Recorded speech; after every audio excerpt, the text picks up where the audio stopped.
All right, so good evening, everyone. Thank you for being here this evening. Today, Thursday, March 30th. This is our Transportation Commission meeting. This is a hybrid meeting, and we are joined in person, you all can tell, and virtually. I'm Bridget Obikoya, the Transportation Commission Staff Liaison, and like I said, this meeting is being recorded, so please turn off your mics when you are not speaking. Before we start with the agenda items, are there any citizen comments on items not on the agenda?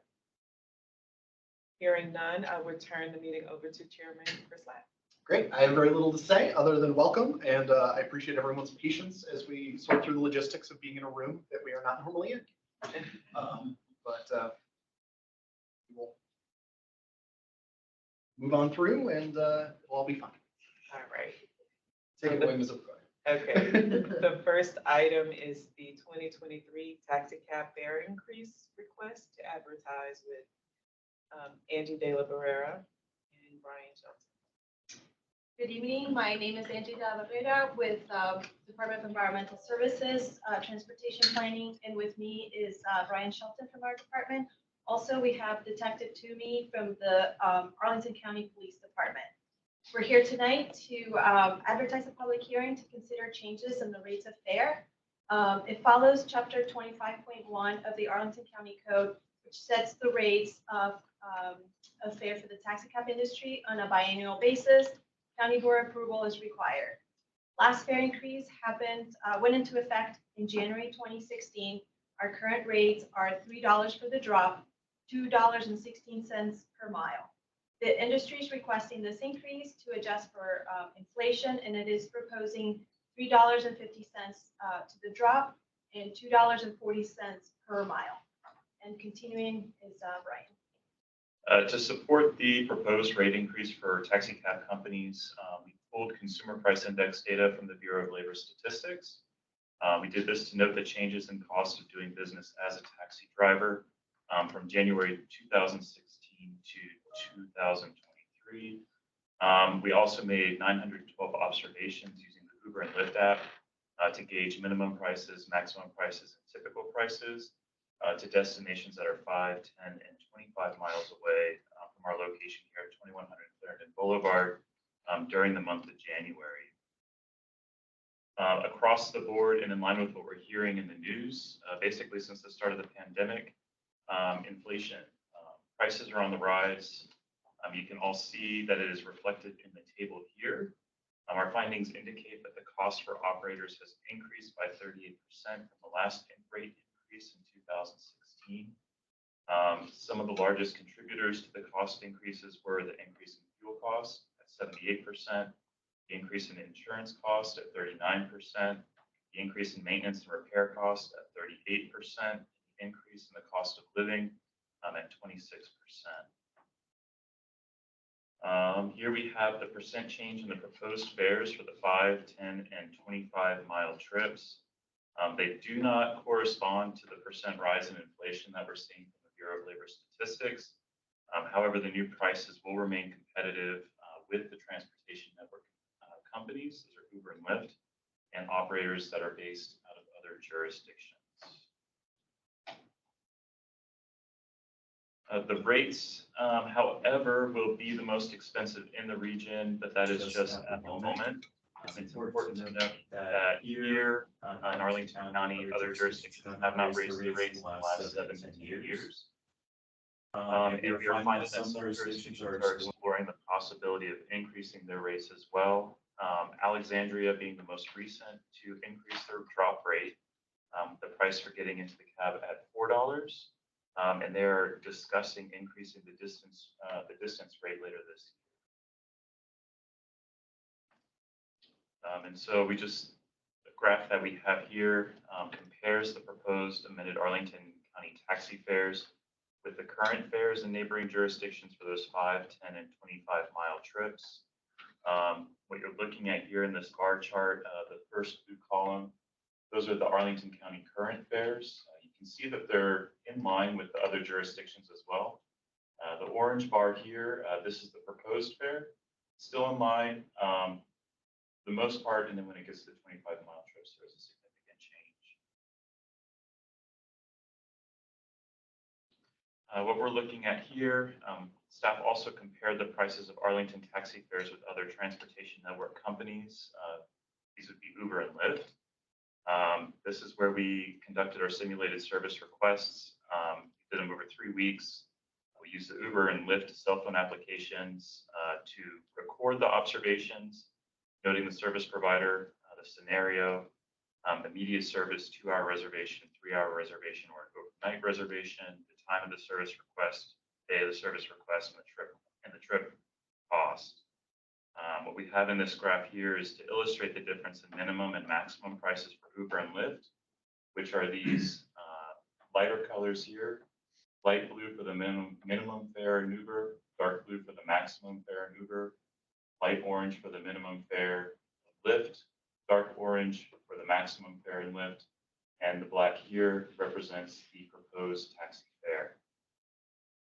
Y'all can see the proposed pricing for the taxi cab operators in Arlington County does fall within the observed minimum and maximum ranges.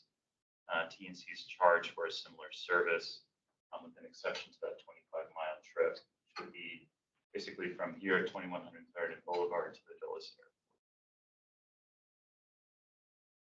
And with that, the county manager is recommending advertise a public hearing to consider an increase in the drop charge from $3 to $3.50, the 1/6 of a mile, and the wait time charge from 36 cents to 40 cents for 56 seconds to be effective July 1st of 2023. And with that, this concludes our presentation, and happy to take any questions. Okay, so first I'll start with the public speakers. We have Ms. Marguerite Reed-Gooden with Crown Cap Company. You have 4 minutes. Thank you for this opportunity. My name is Marguerite Reed-Gooden, and I'm speaking on behalf of my 92-year-old father, Hartman Reed, owner of Crown Cab Company. Crown Cab being one of 2 Black-owned cab companies in Arlington. 50 years ago, my dad bought Crown Cab, and he was the first to drive for the founder. He was a firefighter and drove the cab on his days off. His legacy was founded on his belief in community service and providing employment opportunities for the marginalized. Crown has become that opportunity for folks to make a sustainable living while serving the community. Over the last decade, the new transportation innovations such as Uber and Lyft changed the landscape of the entire taxi industry. Our small minority-owned company really took a hit. 2020 COVID pandemic nearly wiped us out. For 18 months, our cabs lay dormant. Once back on the road, 1/3 of our professionals gave up the business. Those remaining have had to navigate increases in gas, food, rent, insurance, and the cost of vehicles. Our company has continued to provide support for our loyal professionals. They continue to work long hours and to make ends meet.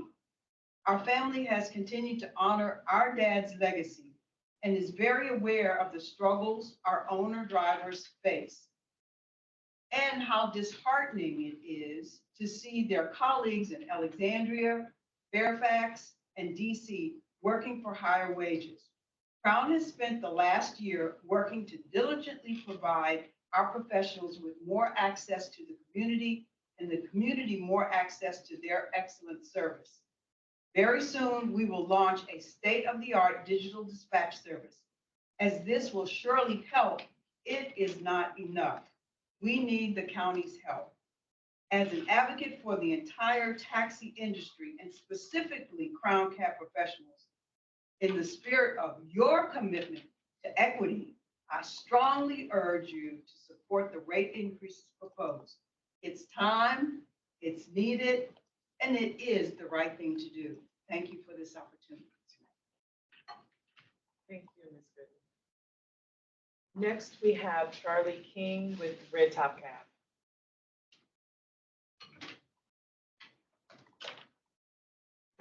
Thank you. Chairman Slant, members of the commission, I am with Red Top Cab. Have been for longer than most people say we've been on the planet. And I'd like to compliment staff on the report that they presented. I'm not going to try to reiterate all of the very valid points in that support. They clearly support the requested rate increase, other than just to reiterate the while out of context, 12% round numbers sounds like a pretty significant rate increase. If you look at it in the context of 2016 to date, then it's much less so. But there's no way that we feel as responsible business people and communities, and those who serve the community, we could even begin to attempt to recoup 6 or 7 years worth of inflation. Those of you who've been on the commission for a while know that our industry tends to be very cautious about rate increases. We wait as long as we can. We often wait too long. In this particular case, since 2016, our industry has been through two what I would call certainly existential crises, both of which has been alluded to, so I won't go into too much detail, other than to say first came the TNC, the Transportation Network Companies, i.e. which had a significant effect on the industry because of cutthroat pricing and other business practices. We survived that, but we survived it at the cost of probably 40% of our operation, or of our operating fleet at that time. We were about the time we started to get to what we thought was going to be a new normal. The pandemic hit and nearly took us under. We had to make significant adjustments to the business in terms of outsourcing and much of our day-to-day internal operations, streamlining staffing, those that remain, like Nick Matthews here, our GM. Yeah, we're more hats than I used to. I didn't think that was humanly possible. But at any rate, we come out on the other side. We're still here, but it is and continues to be difficult, not just for the company, but more importantly for its drivers, without whom there is no taxi cab service in Arlington County. And that's really what brings me here tonight, is to ask you folks to endorse like a recommendation for the advertising of this increase, because without it, our drivers are going to continue to struggle, put food on the table, put fuel in their cars, and provide the service that the citizens of the county need. Many of the most transportation dependent in the county are also dependent on taxi cab and related services, more so than the TSCs and their services. But as it is, we continue to see people either leaving the business of economic necessity or it being extremely difficult to bring people into the business. We're operating at probably, frankly, a third of the size that the top was 10 years ago. We're able to meet the demand that we have now for the most part, but it's right around the edges. It's hard to do. And if our driver traffic continues to erode, it's going to be unsustainable. At which point there is no taxi cab service for large portions of the county. Again, I'll just close with that, without a cheerful thought, and again ask you to support and we have the answer. Thank you, Mr. King. And I also like to mention that we received 2 comments from 2 other cab companies. One from Victoria Marshall from Friendly Cab Company, who's in support, and also John Moussaud from Arlington Blue Top Cabs, who's also in support. Thank you. Great. Is that it for public speakers? As long as we've got a couple folks from industry here, I will just go ahead and kick off one question back to them. Just out of curiosity, is what has happened with stamp dues since 2016? You had to raise those in the face of inflation, or kept them steady, or had to drop them in order to attract drivers, or what's happened there? We have actually had to drop them once the pandemic, especially when the pandemic hit. And thank God my family, our company is small, and my dad raised us right, and our family has been able to sustain the company because we have not been able to have the revenue come in, because he's been more concerned about trying to attract and keep our drivers. We only have 37 numbers And so he's done everything to help the drivers make a living. And so our standards are pretty low. And, so we keep, the family sustains the company economically. That's where we are. In our case, over the period of time since the last increase, again, you know, we had the influx of the TNCs. We had to moderate our rates, make them more competitive with the realities of the moment during that period of time. When the pandemic hit, we actually eliminated our fees for several weeks while we tried to assess what the hell was going to happen next in that environment. Cyber operation, I was involved in the taxi cab company at the airport in North Carolina, which closed its doors in the first 30 days of the pandemic and never reopened. After the initial shock, then we went to a drastically reduced stand fee. It was a combination of fixed fees and some revenue sharing. That's frankly not typical and somewhat challenging in our industry for more reasons than I think we're going to get into tonight. But it amounted to less than half of what our rates were. We were late 2021 before we were able to get back to what I would call our new normal standards and these fees, if you will, which were still lower than they were in 2016, but you know they're more of what we need to operate the business. Frankly, we could probably only do it at that point because the fleet itself, because the drivers leaving, had sort of right-sized itself, if you will. So there was somewhat of a balance between the revenues the drivers could generate and the cost, expenses that they could afford to, to pay us for the operation of the business. And that's more or less what we are today. Great, thank you so much. That's super helpful. Commissioner Locker, go ahead.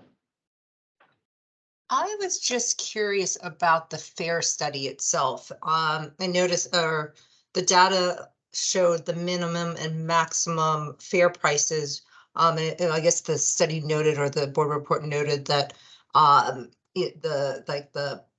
median or the kind of in between wasn't able to be validated because you had to have two kind of the same fare for it to be, I guess, taken into account. Was there I'm curious if there was a scatter graph or something to kind of show the density of, in general, what the median fare was, even if we couldn't get a true validation of each trip because it would vary by 1 cent.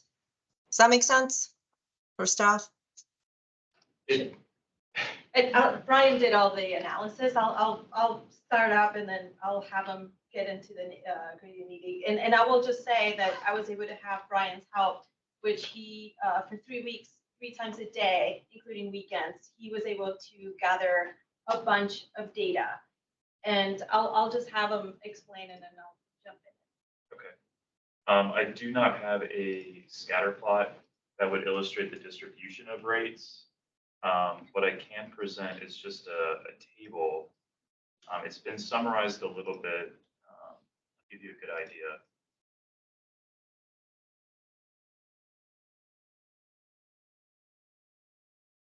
So this is kind of the results that we were able to come to, the conclusion that we came to at the end of the study. You can see the minimum rates, the maximum rates, and then what we classified as typical rates. We didn't choose average rates because at that point we'd be making up a number. It wouldn't represent a real fare. And then on the left-hand side, the rows, you have the Uber and then the different scenarios. The 2 hours and the 3 hours, those represent reservations made in advance.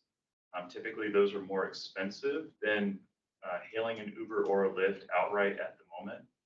We also had 5:30 in the morning a reservation, just imagining if you're trying to go to the airport and collect those fares as well. Those, like I said, those are again for the 5, 10, and 25-mile trips. And to add, Commissioner Locker, we felt that it was more honest to show what was the minimum we've observed and what was the maximum we've observed.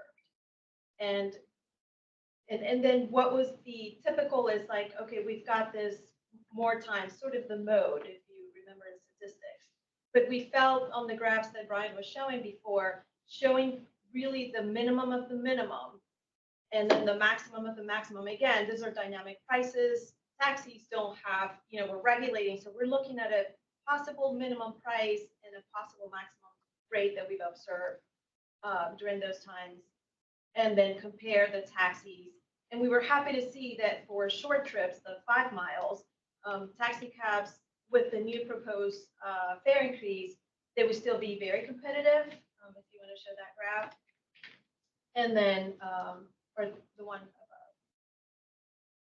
above. So you can see the proposed rates is in the black, and the minimums are on the left and the maximums are on the right. So for the 5 miles, the proposed rates will be very competitive. Again, when you get to travel to the Dallas airport, because they have that dynamic pricing and they can just adjust their fares, taxi cabs in the minimum side definitely will not be competitive unless there is some sort of, game or terrible weather or something where if it hits those dynamic pricing surcharges, then taxi cabs, you always can rely on those prices and be competitive. I hope that answers your question. It does. Thank you very much. Commissioner Bros. Yeah, no, and I answered some of the same questions about these graphs, and I've heard now that our taxi services are all in favor of this, and I was like, are we handicapping ourselves? But you also mentioned that other jurisdictions, again, when we were looking at comparisons with the other jurisdictions, that they are also at this point looking to see where they are competitively. So that sort of makes me feel better. So But again, we are ahead of we have conversations with them and they're checking us out.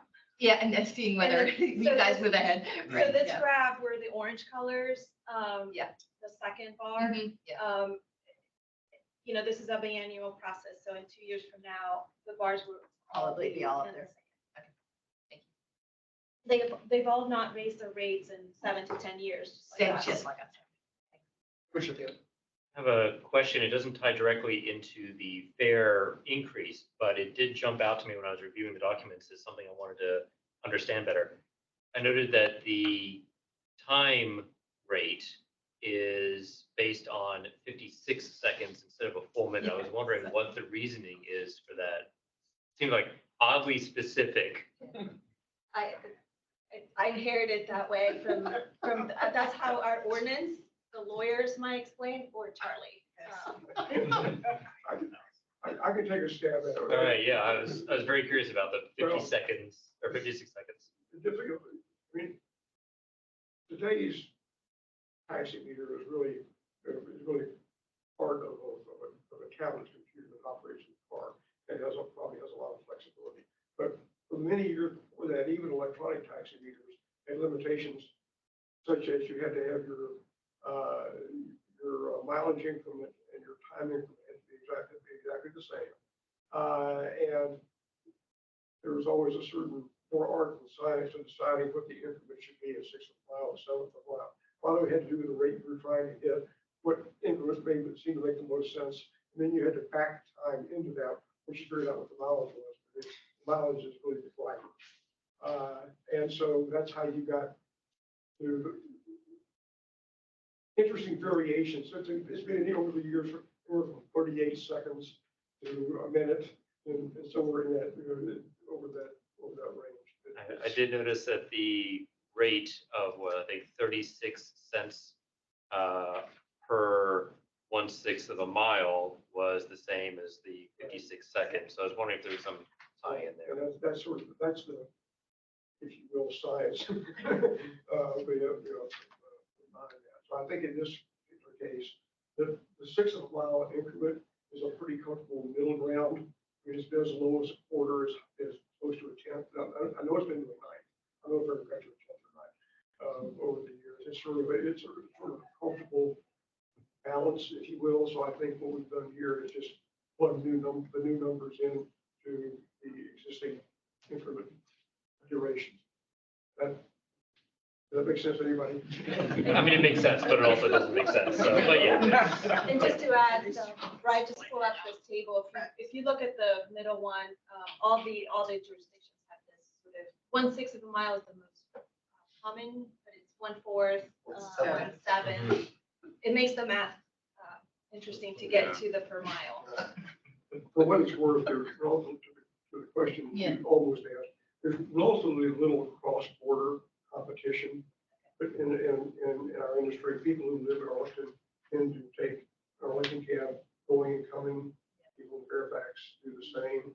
You'll occasionally get someone who will understand that if they're far out in Fairfax, it's easier to get a Fairfax cab at 4 o'clock in the afternoon than it is to your Red Top or Crown, one of the other companies. But we're not really, I don't think that even in the short run, if there's a competitive issue, it's going to be with the TNC perhaps.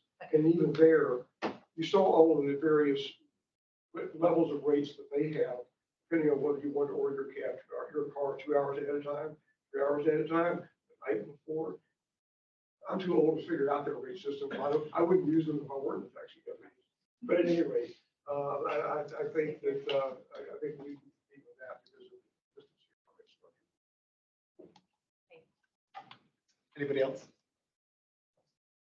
I'll just quickly say, I think that the taxi companies in Arlington are providing an amazing community service. The consistency of the pricing, the transparency of the pricing, the consistency of the product, and the quality of driving, including the navigation, far surpasses my experience with any other mode. And if this is the desire and the reflection of both staff and the companies, I don't see why the mission and board would not support it.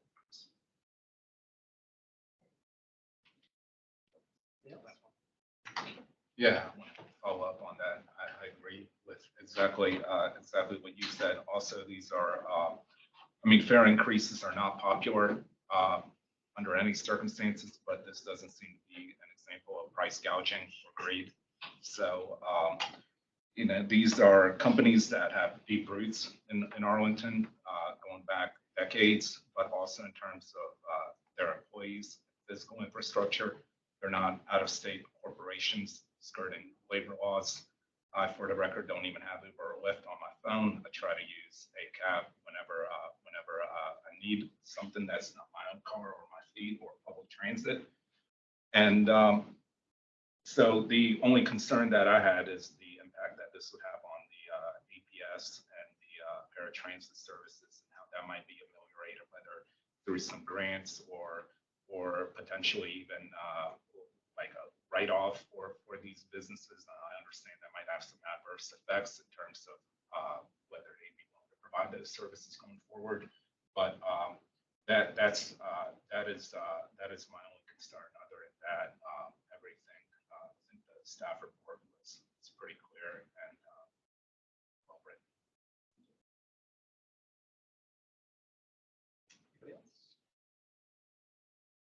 You didn't have a comment. I will also just encourage everybody to kind of really speak up and use your projecting voice. I have been virtual in meetings that happened in this room, and I think the microphones are there. So you've really got to get up to the ceiling with your voice, just to make sure that those who are virtual can fully partake in the conversation. Jim has a question. There we go, Commissioner Lantelli. Yes, thank you, Commissioner Slatt, Chair Slatt, for reminding people to speak up since I am remote. And you're right, sometimes it can be hard to hear. But I think I've gotten everything on this. I am more than happy to vote in favor of this. It's also pretty clear that the rates are competitive with other jurisdictions, and I expect that they're going to be raising theirs anyway. I've also noticed how Uber and Lyft prices have been going up quite dramatically over the past year or two. So I'm happy to see the cab companies are now, I think, back and competitive to those services, those other services. So I'm more than happy to vote for this. I think that these are very valuable businesses within our community and add to our ability they add to our transportation options. That's all. Thank you, Commissioner Lantelli. It is amazing how much Uber and Lyft have gone up since they stopped just lighting VC money on fire. All right, cool. Seeing no other hands up, I'm just going to go ahead and make a motion, which is that the Transportation Commission recommend that the county board authorize advertisement of a public hearing to consider an increase in the drop charge from $3 to $3.50, the 1/6 per mile charge from 36 cents to 40 cents, and the wait time charge from 36 cents to 40 cents per 56 seconds under chapter 25.1 of the Arlington County Code, section 25.1-12, adjustments in rates of fares to be effective July 1, 2023. And furthermore, I move that the Transportation Commission recommends that the county board adopt said rate increases. Second. Great. That second part is just so if staff and the fine folks from taxi cabs don't feel that they need to come back to Transportation Commission again. We already have a recommendation standing to the board to go forward because I don't think this is going to be controversial. I don't think anything is going to change in the next 30 days that would require us to hear all of this over again. Is there any discussion of the motion that is here and has been seconded? Great. All right, then we will go to a vote. Commissioner Brooks. Aye. Commissioner Coleman. Aye. Commissioner Hussein. Aye. Commissioner Nolan is not here. Commissioner Lantelmi. Aye. Commissioner Walker. Aye. Commissioner Ludlow. Aye. Commissioner Maradovic. Aye. Commissioner Yeri. Aye. Commissioner Shannon. Aye. Is Commissioner Terry present in any way? No, she's. And Commissioner Theo. Yeah, aye. And I too will vote yes. That passes unanimously 11-0. Thank you. Thank you. Thank you very much. Great to see industry here again. Like I was saying earlier, it feels like it's 2016 or something out again. Everything old is new again. And while we change over to the next item, I will just encourage anyone in the room, not just commissioners, if you would like an overpriced cookie or a homemade, you will never get anything quite like it, Swedish fish marshmallow. Help yourselves. Okay.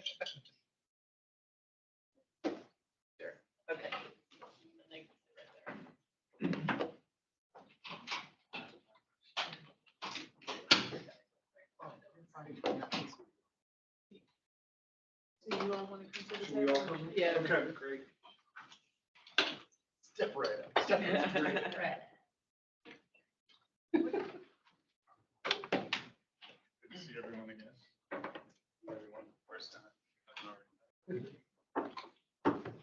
Okay, I'm going to introduce you. So the next item on the agenda is the Americana Hotel at 1400 Richmond Highway. Site plan.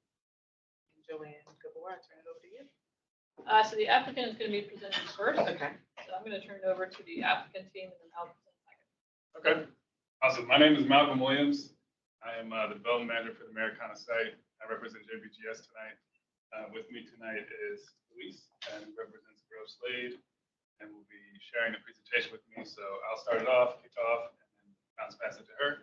And hopefully we can be informative and have a thoughtful discussion. So I will share my screen. I think you have to make me a presenter. Oh, I do. Okay.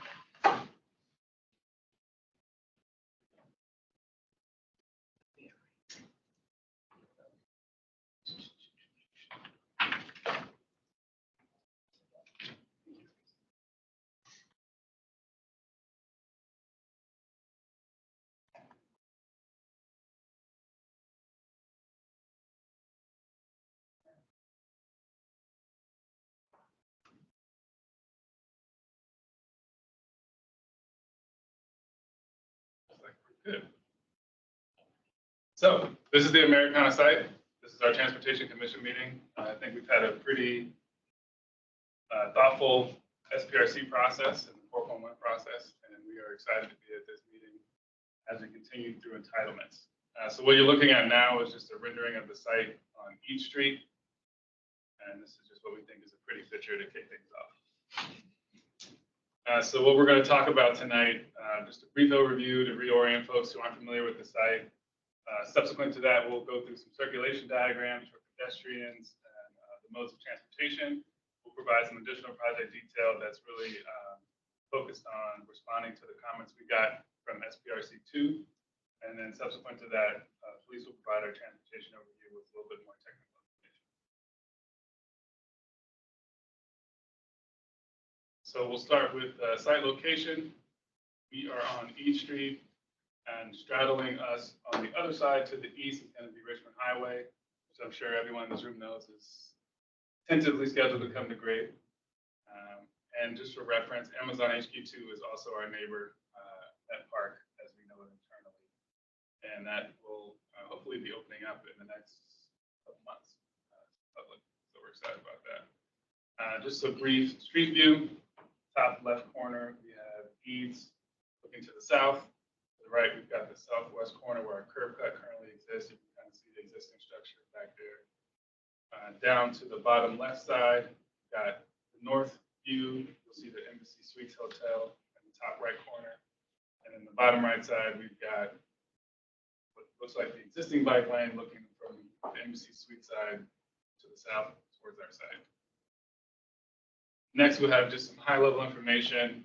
This is the site plan showing the top floor of our site, in addition to some of the ground floor conditions. This is just to provide a brief summary of our zoning information. We're looking at about 527,000 square feet, gross square feet of building, approximately 3,800 square feet of retail on the east side. That is intentional as we aim to activate that street and create a little bit more vibrancy as that comes online. Building will be approximately 200 feet, or about 639 units at this iteration of the plan. And for parking, we'll have 178 spaces on site and 206 spaces off-site at the Bartlett. And we are participating in the green building initiative for the additional density on this project.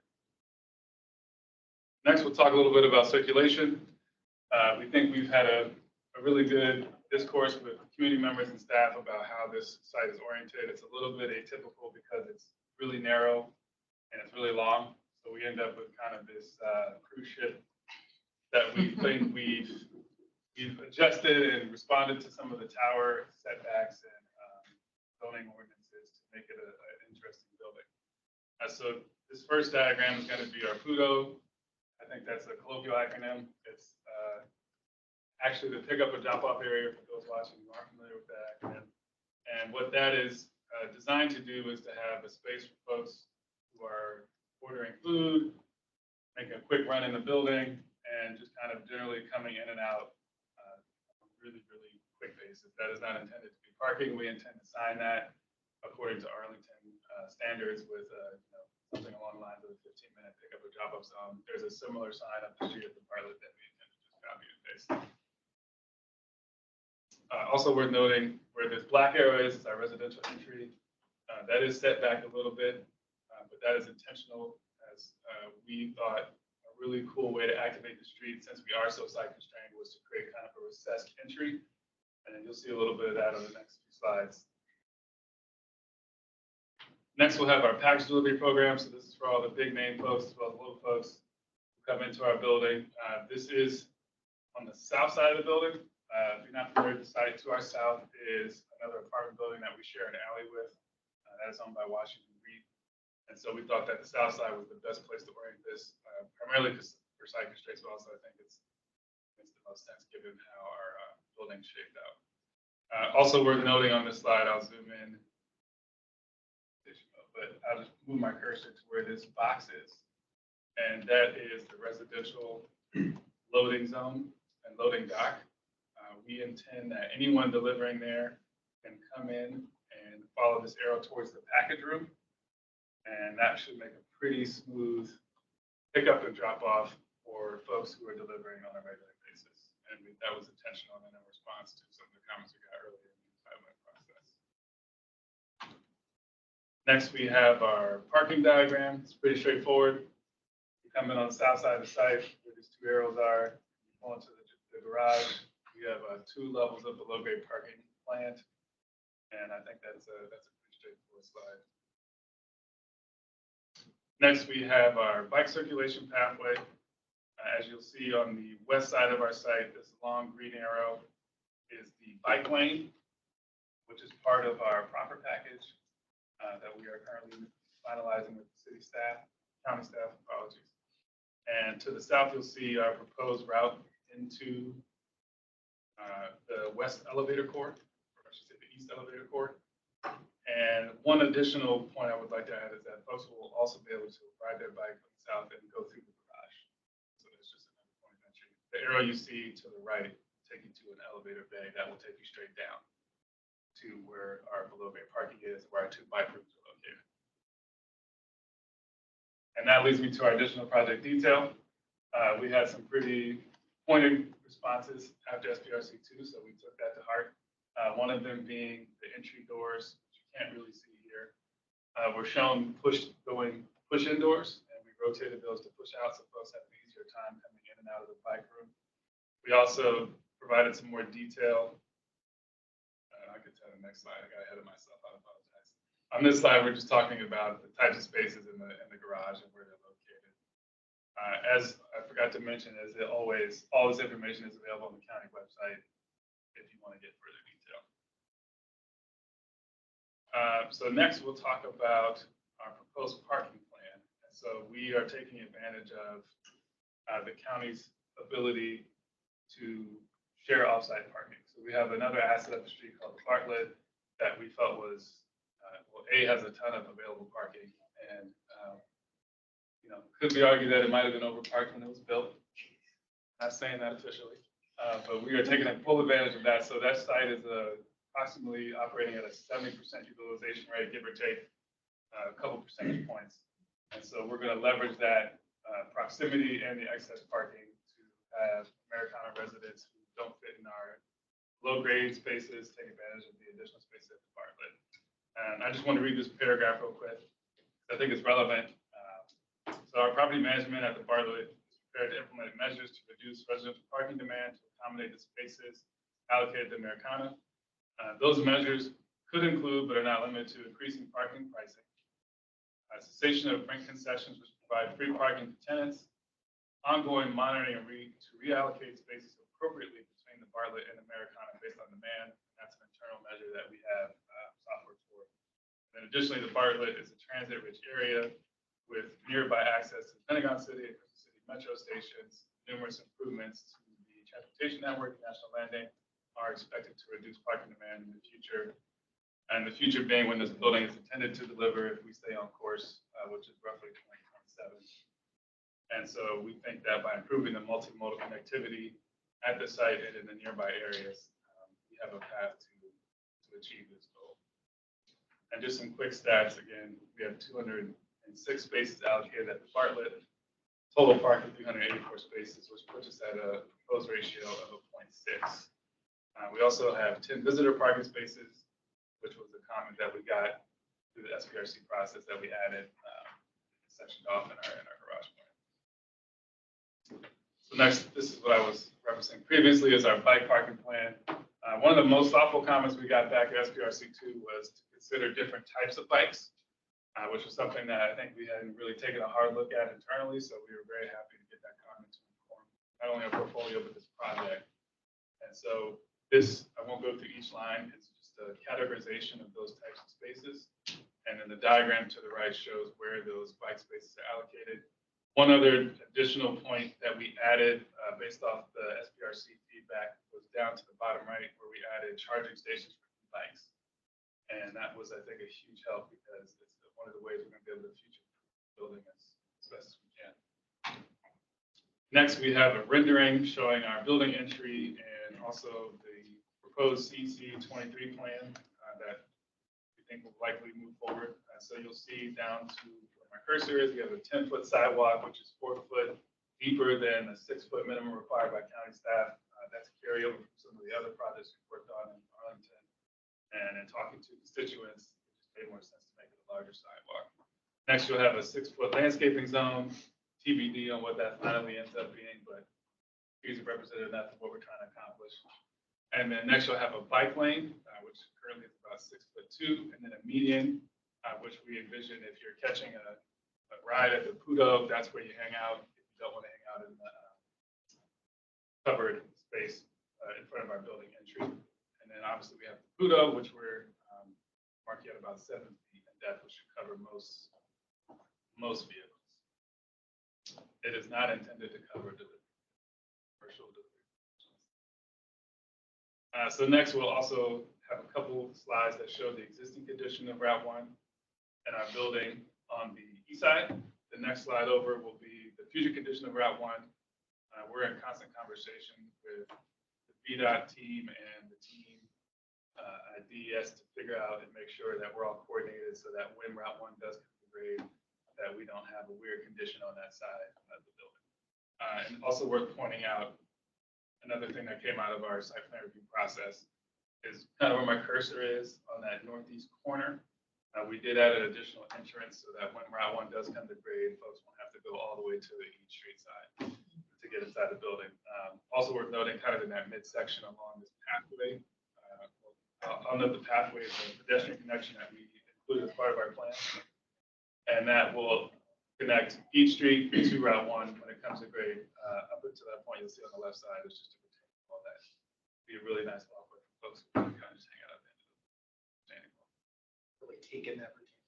Yeah. Yes. You know, we've thrown around some painting ideas, but we'll see if that makes sense. So, with that, I'll pass it to you. Thanks, Malcolm.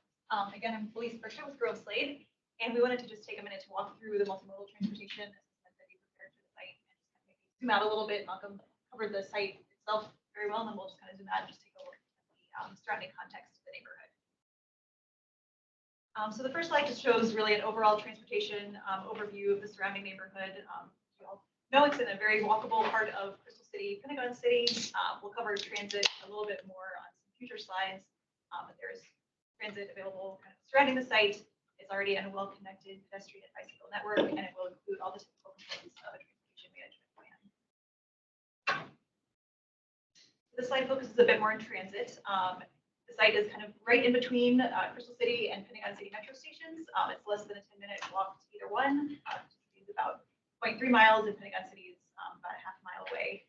VRE is also about 0.3 miles away to the east along 15th Street. There are 12 bus stops within a quarter mile of the site that are served by multiple different routes, including Metroway. And then the future Transitway extension will run via the site as well. As far as pedestrian facilities, it's already in a well-established pedestrian area. You can see here there's many destinations to walk to around the site. There's sidewalks in most areas with a few gaps between, as Malcolm mentioned, bringing Route 1 to grade will kind of alleviate some of the barrier that exists today across Route 1. And again, some of the elements added as part of the site will just continue to enhance safe and green facilities on the site. As far as bicycle facilities, there are already a number of bike lanes and bike on and off street bike facilities in the area, notably the bike lanes on South East Street, which today are bike lanes and will be protected bike lanes in the future. You can see here as well, there's the planned Army Navy cycle track just to the north. Cheryl's along 12th Street, and then additionally bike lanes in the future along South Park over to the other side of Route 1. There are also 2 Capital bike share stations within a quarter mile of the site, and there's 7 additional stations within a half mile of the site bike share. And then Malcolm already touched on this, but I'll just kind of reiterate again quickly on vehicular parking. Again, we are consistent with the off-street parking guidelines for multifamily residential projects. The guidelines call for 0.4 spaces per unit plus the additional 0.05 spaces per unit for visitor, for 10 visitor spaces.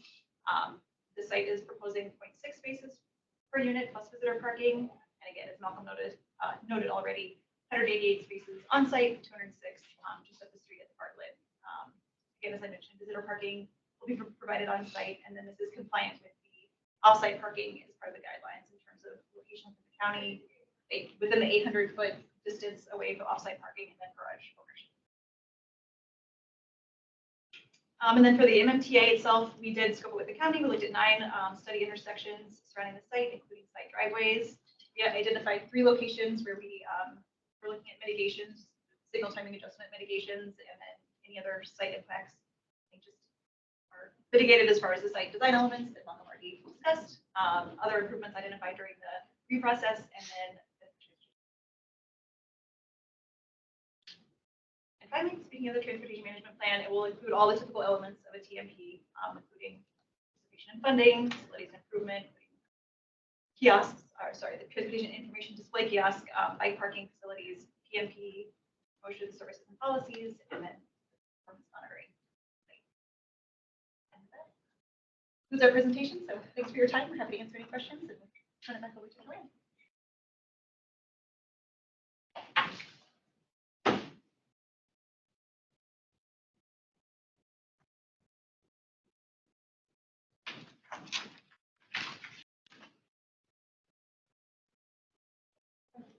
My name is Joanne Gabor. I'm with Arlington County DES, and I'll be presenting on the Americana Hotel. We have subject items. We have a rezoning from RAH 3.2 to CO Crystal City. We have the new site plan for the Americana, and then we have the amendments to Bartlett to modify the parking and allow offsite parking. The site location, as we have talked about, is across from Met Park, adjacent to Richmond Highway, and between 15th and 12th Street. Again, the development proposal will be to demolish the existing Americana Hotel, rezone the CO Crystal City. It will be a predominantly residential building, 19 stories, 639 units, at a 0.6 parking space per unit ratio, which is a combination between the on-site and off-site parking. I just wanted to clarify, one of the things that was discussed during the SPRC was the potential of pickup and drop-off activities on NBC suites, and that is not proposed with this project at this time. And the reduced parking ratio at the Bartlett will reduce it from 0.79 spaces per unit to 0.7 spaces per unit, so a relatively minor reduction. On South East Street, we do have a county project that is moving forward. We anticipate starting construction next year, and this is to basically mirror the improvements that are being done on the east side of East Street, the west side of East Street, on the east side of East Street from 12th to 15th Street, which is providing the protected bicycle facility with a raised median, basically replacing the striping and flexi posts that are there today, and provide some parking spaces along that frontage. As the applicant did mention, there will be parking spaces along this frontage. This will be under county control, so we will sign it as appropriate based on uses. And when the applicant comes in, they can ask for the pickup and drop-off spaces, but we will look at this holistically and make sure that makes the most sense based on the uses in the area. There will be 3 travel lanes with that buffered bicycle facility with a 6-foot landscape furniture zone, the 10-foot clear sidewalk, and just a 3 feet shy zone. We have been coordinating a lot with VDOT and the Richmond Highway project. So what you're seeing here on the left is basically showing what the project will look like if this project moves forward first, and or nothing changes with Route 1. So there will be some trees between the building and the retaining wall. And what you'll see on the right shows basically the new sidewalk as currently proposed based on the last public information meeting in November, would basically abut the proposed building. There's about a 3-foot gap east to west, and the elevations, we've actually worked with VDOT to make sure the elevations will tie in. So there's not going to be any funny steps or anything that you may have seen in previous iterations where there was about a 3-foot differential vertically. So this shows you in cross-section basically what that looks like. So again, we do have 18 feet between the current retaining wall and the proposed building horizontally, and a 10-foot vertical differential. And you'll see on the right where essentially the building will be the same elevation as the travel lanes for the future alignment. This is all good news. The parking, I think we talked about that a lot. Suffice it to say there will be 0.6 spaces per unit. This does meet the parking guidelines because we do the visitor spaces. They are meeting the off-site parking requirements. This is something staff supports. Other items, just for everyone's edification, they will be producing LEED Gold certification and participating in the Green Building Incentive Program. There will be a $7.5 million contribution to AHAB, a $2.5 million contribution for offsite transportation improvements, $6.1 million contribution for offsite public space planning and our improvements, and the future public easement for east-west pedestrian pathway connecting Southeast Street, Richmond Highway. And again, that will only go into effect if Route 1 is brought to grade when that is completed. If for whatever reason that does not happen, the applicant will be completing I think approximately 300,000 contribution to open space to the county. The zoning modifications are for parking ratio, loading spaces. They're currently proposing 4 spaces, and 5 is officially what they should have for the zoning ordinance. Density inclusions and additional FAR of 3.85. We had one LFPC hybrid meeting in June. And we had our SPRC online engagement, 2 hybrid meetings. Currently, we are in the commission meetings, and then we are anticipating going to the county board in April. These are the specific dates because of spring break next week. Planning commission will be April 10. Then housing commission on the 13th and county board on the 22nd. Staff does support the project and recommends approval with the attached conditions. And I am here to answer any questions. Great, thank you very much. I'll go ahead and kick things off because I was the site plan review rep for TC for this project. I will say, I think this came in at submittal as a good project and got better over the course of SPRC. I think yes, the applicant has made some really great adjustments over time as far as the additional entrance on the Route 1 side from Route 1 actually grade. They also moved like the fitness center basically down to that end, so there will be something to look at if you walk past this building on Route 1. That might actually be interesting. The pedestrian connection that will eventually be kind of break up the super block so you can actually route Route 1 if there's something to see or get from Route 1 to Eads, et cetera, et cetera. Big improvements. We had a lot of conversation at SPRC about this like architectural structure that's out there. I think called the tabletop. Big fan of the tabletop. I think it's going to be a neat, thing to look at down there. There's that nice little kind of covered area, like the main door is inset, so as a pedestrian, you're waiting for Uber or whatever, you can get all that sort of stuff. I think they did a really great job. Really appreciate a lot of the kind of attention to detail. We had a lot of these nitty-gritty conversations about the bike room, which is great. I think they came a long way. When you see spots for non-traditional bikes that you can't get into a vertical rack. Some people like to charge in a bike room, some people don't. Now they have options because they're out in the bike room. That's great. And then I think the only other thing I have to say is I told you so. At Bartlett approval, Transportation Commission really recommended a lower parking ratio. Commissioner Buck actually voted against the project because he thought the parking ratio was too high. And here we are. Turns out the Bartlett had too high a parking ratio. So just going to take our victory lap real quick here for a moment. And then we can move on to any further conversation about this project. So if anybody else has questions or comments, Commissioner Moreno. Yeah, to kind of follow up on that, the parking ratio, but before we get into that, like there's so many great stuff about this this project. The pedestrian walkway, it's true public space 24/7 from what I read in the report, so that you won't have a security guard chasing you away after like 10 p.m. So it's not a token public space.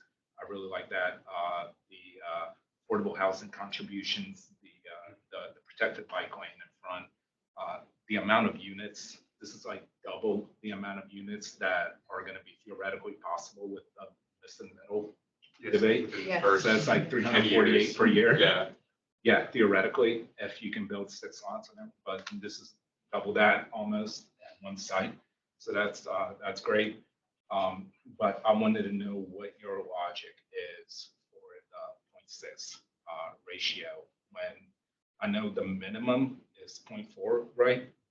And but in the Roslyn-Boston corridor, we have sites going as low as 0.3. And I don't think there's a better neighborhood, perhaps in North America, for transit options, for options other than a car. There's 2 metro stops, the busway that's coming along, the protected bike lanes. So I'm kind of wondering what the logic is for the 0.6 one and whether you think you refine your logic after the 1.0 ratio you had at the Bartlett. That's a good question. We have an internal guideline that we try to follow. It's a ratio derived from the number of units and how many people we think are going to live in the building. And that ties to how many parking spaces we end up with. So So we have a very robust asset management team and operations team. And for a building of the size, they just felt most comfortable at a 0.6 ratio. All right, I mean, circular logic, but the, is a part of the issue that you're gonna have, not all of the parking is gonna be on site, so you wanna have some in the actual building? You wanna have some of that in the flexibility. future, you know, if ownership changes or whatnot, I mean, like, I'm trying to understand, because it really does seem an excessive ratio for this neighborhood. Yeah, I totally understand what you're saying. And it really came down to an internal metric that we track. Honestly, that's really it. I think Bartlett being the example of too much. And then we have some projects, you know, around the corner and in close proximity that are about the same ratio, but at greater unit counts. And so it's kind of a holistic view. It's not just Americana. I think we have that unique perspective. And I think, you know, most folks, if you're kind of building a one-off building, may have taken a chance on the lower ratio. But because we can kind of cross-collateralize some of that parking, it just made a lot of sense to stick with that. All right. You have a hand up on. Okay, great. Commissioner Lantelmi. Yeah, thank you. I do have a question and a comment. The bike room is down in the garage, correct? Yes. Okay, I normally, we're not thrilled with a bike room in the garage, but here I actually see an advantage and it ties into the parking ratio and the concern about there's too much parking. It looks to me that it would be very easily expandable in the garage if there are unused parking spaces and there's a greater demand for bikes than anticipated. It looks like it would be relatively easy to expand over 1, 2, 3, however many spaces to give more room to the bike room. I have a question for staff. Would that require a minor site plan amendment to expand the bike room and shrink the parking? Yes, So they can't just do it by right. They'd actually have to come back for an approval. that's correct. Since they're Okay. being approved at a ratio of 0.6, if they want to reduce that, they have to come back to lower to whatever ratio they're proposing. And the same with the offsite. If they want to flip-flop the offsite parking ratios, they need to come back to amend those as well.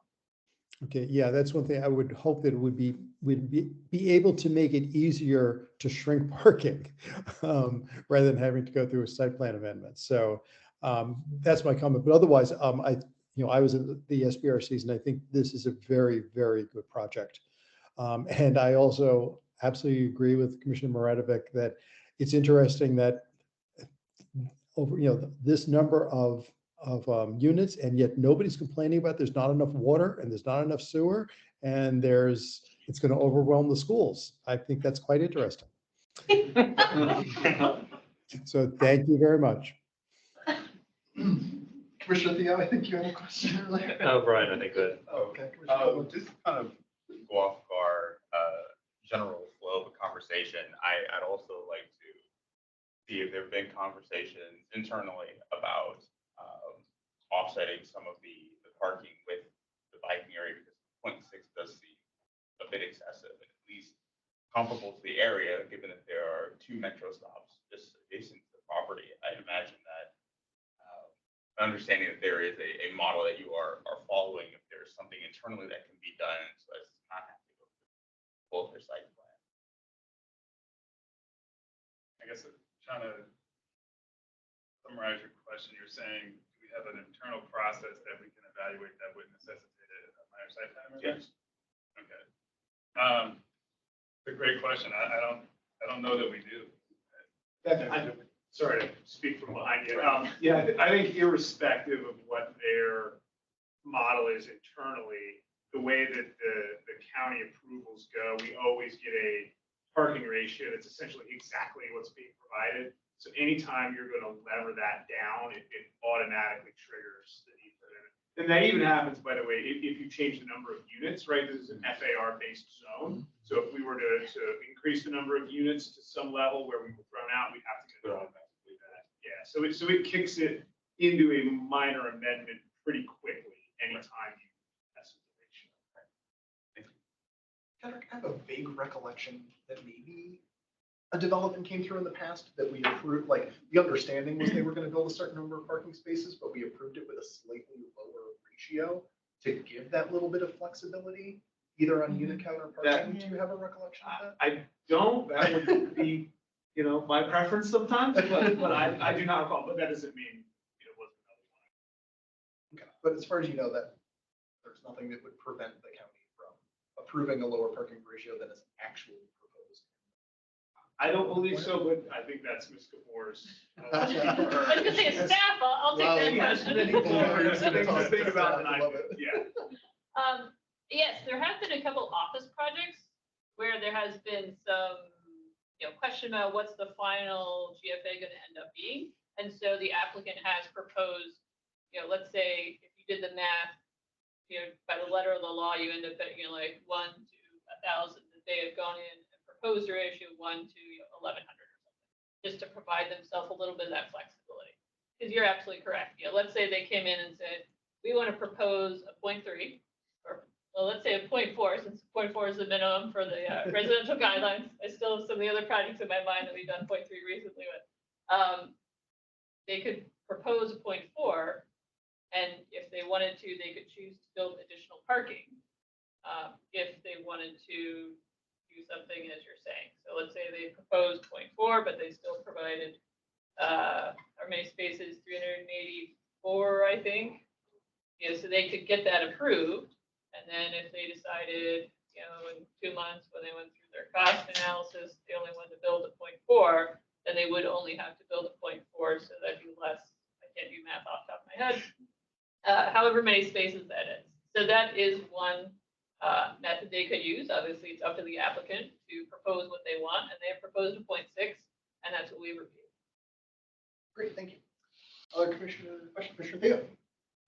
So a couple of questions, but first, could you explain the residential delivery setup again? Is that intended also for like Amazon drivers and like the laser ship kind of drivers that come in and drop things off on a case by case basis, not necessarily like postal service or something? That is correct. So the way we organized that ground floor was so that those folks have a really short distance from where they pull the truck up to where the package room is. And that was intentional because we've all seen packages kind of thrown any place they can drop them, especially in large apartment buildings with a lot of residents, a lot of units. And so we thought providing a direct path to a package room that was measured it. But whatever the metric is, it was relatively short relative to the length and size of the building. I was also thinking it'd be a benefit for the drivers to help keep their cars from just like parking in the street, running inside with the package or something that's, living in Ballston, Clarendon, that's something I see all the time of those residential delivery drivers just stopping right there in the lane to run something in. Yeah. The access point from the designated parking spots or space for them, would they have to like be buzzed in to access that? We're still working through that mechanism. Okay. There's a solution that the asset management team has that they've implemented at nearby properties that I don't know exactly the name of, but it is a functioning system where there's a monitoring of the loading dock, and then there's also on-site staff that monitor that same area. So there's a coordination. It's just. So in theory, it should still be easy for a delivery driver to just pull up, park, jump out, bring the package or packages in without having to like call the office. Correct. Or. So there'll either be a camera at that entry where that door is. They'll either buzz in and say Amazon or whatever the package parcel service is, and then they should be let into the package where they can follow the signage to the package room, make their drop, and then back to the car.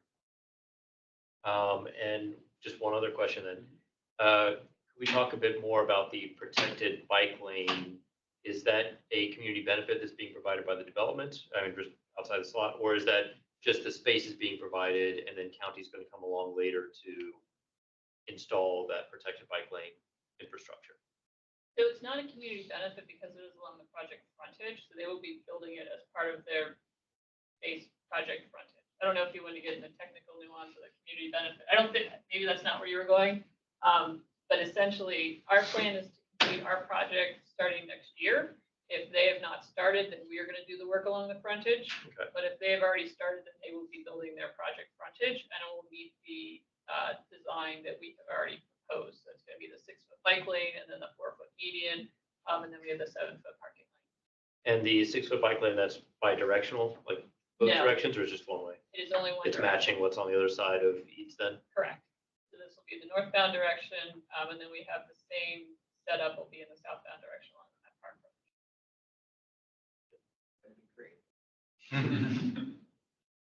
What's the breakdown on the number of bedrooms? I saw in application materials, I might be reading this incorrectly, 790 bedrooms total, 639 units. I'd have to look at the unit count and extrapolate that math. I don't know off the top of my head. But it's 639 units, so I'd have to pull up the unit base and do the math. 31, 3 bedrooms, 31? if I remember correctly. Right.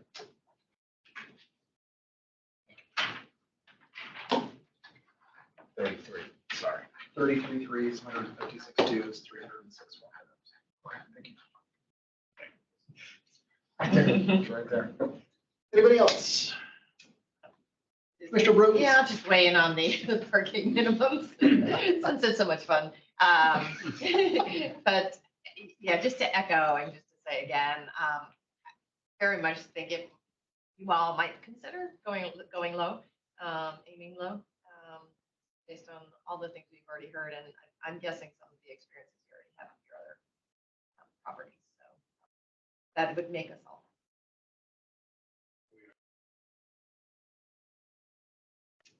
Anybody else? All right, then I move that the Transportation Commission recommend that the county board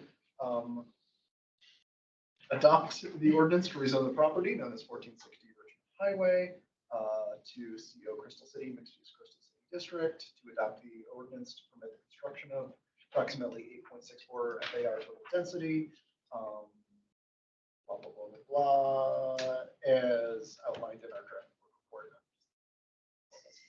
Is there a second for that? Second. Did I miss? Sorry, Henrik, what sorry, did I miss? sorry, to interrupt. There is a separate Oh, right. ordinance for the parkland. Just wanna make sure. It is There's a 3 of them. separate report. Every time they put it in another report, I don't get it. I will move to amend that motion to furthermore recommend that the county board adopt the ordinance to approve a site plan amendment to modify required parking and permit offsite parking at Met Park Phase 4-5 Parkland, subject to all previously approved conditions and amended conditions 138.1. Is there a second for that motion? There we go. Great. Cool. With that main motion on the table, I'm going to make another motion to amend my own motion separately so that we can vote on it separately, which is that I move that the Transportation Commission recommend that the board approve this site with a lower parking ratio than what is listed, solely to give the applicant flexibility between now and construction to reduce the number of parking spaces without having to come back for further work. I second. Seconded. Right. So that is the motion on the table before us, which is the normal county manager's recommendation to approve everything, and then our further recommendation to adopt a lower parking ratio, which of course, as we have discussed during this, they can build exactly what they have proposed, which is higher than that parking ratio. That is, they build a 0.6, but it also means they can build less than that if they decide that their metrics have shifted over the course of time. It also means they could decide, as we've talked a year into it, hey, we need more space for the bike room, and it would be very easy to turn two of these parking spaces for cars into an expanded bike room without having to, give Kedrick more money to come back here for another site plan amendment. I think I intentionally did not put a specific ratio in there. I defer to our professional staff who are much smarter about this stuff than I am, but I think it's something that we should be considering as we have kind of shifted as a county from you really need to build this much parking, and if you're going to build less, we really got to think really hard about it. To gosh, we would have approved a lower one if you came in and wanted it. I think maybe it's time to start giving that flexibility to the applicant to be able to go a little lower if they want to than what they had proposed at the time as the appropriate the perfect ratio, which we all know there is no perfect ratio. It's a market. If they charge more, fewer people will park, and if they charge less, more people. So that is the thinking behind that. Is there any discussion of the motion as it was before? Sure, I've looked for Commissioner Lantoni. I see no hand. Okay. Commissioner Bradford. Yeah, I mean, it's the site plan amendment for the parking ratio. There's so many restrictions on when this is even possible that it's kind of ridiculous that we even have to come in here and talk about it, because it's only two corridors, Boston and Roslyn, and then the Route 1, and then you have to be within 800 feet. This is like 570 or something. So there's so many things to meet that criteria to come and have the additional stuff. I feel like, I mean, this is not related to the vote tonight, but I feel like that the county in the future should just allow people to do with their own property, their own parking within these already established parameters, what they see, without having to bring it up for another vote or another amendment. That plays into the general theme of making it easier to be for applicants to lower their parking ratios and to transfer their ratios from one building to the other. Anybody else? All right, then we will go to the vote. Commissioner Brose. I'm sorry, we're voting in. Is it full? The whole kit and The whole caboodle, kit and caboodle. right? It's the All right, county I will- recommendation to I approve will- everything, and wrapped into it is our addition. Our addition. Thank you. I will vote for that. All right. Thank you. Commissioner Coleman. Aye. Commissioner Hussein. Aye. Commissioner Lantoni. Aye. Commissioner Locker. Aye. Commissioner Ludlow. Aye. Commissioner Moravic. Aye. Commissioner Yuri. Aye. Commissioner Shannon. Aye. Commissioner Theo. Aye. And I will also vote yes, that passes unanimously, 11-0. Thank you very much all for your time. To answer the question. Feel free to get a cookie or marshmallow on your way out. Or if anybody else's blood sugar has dropped over the course of the last two items, don't hesitate. If I take all these cookies home, I will be in trouble. I'll grab one. Here comes the real one of me. Start throwing them off the box like on my way home. Just out the window. All right, here you go.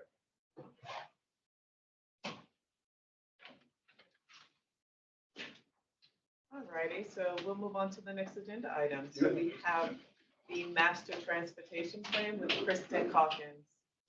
It's an information item. Hi, Kristen. Good evening, everyone.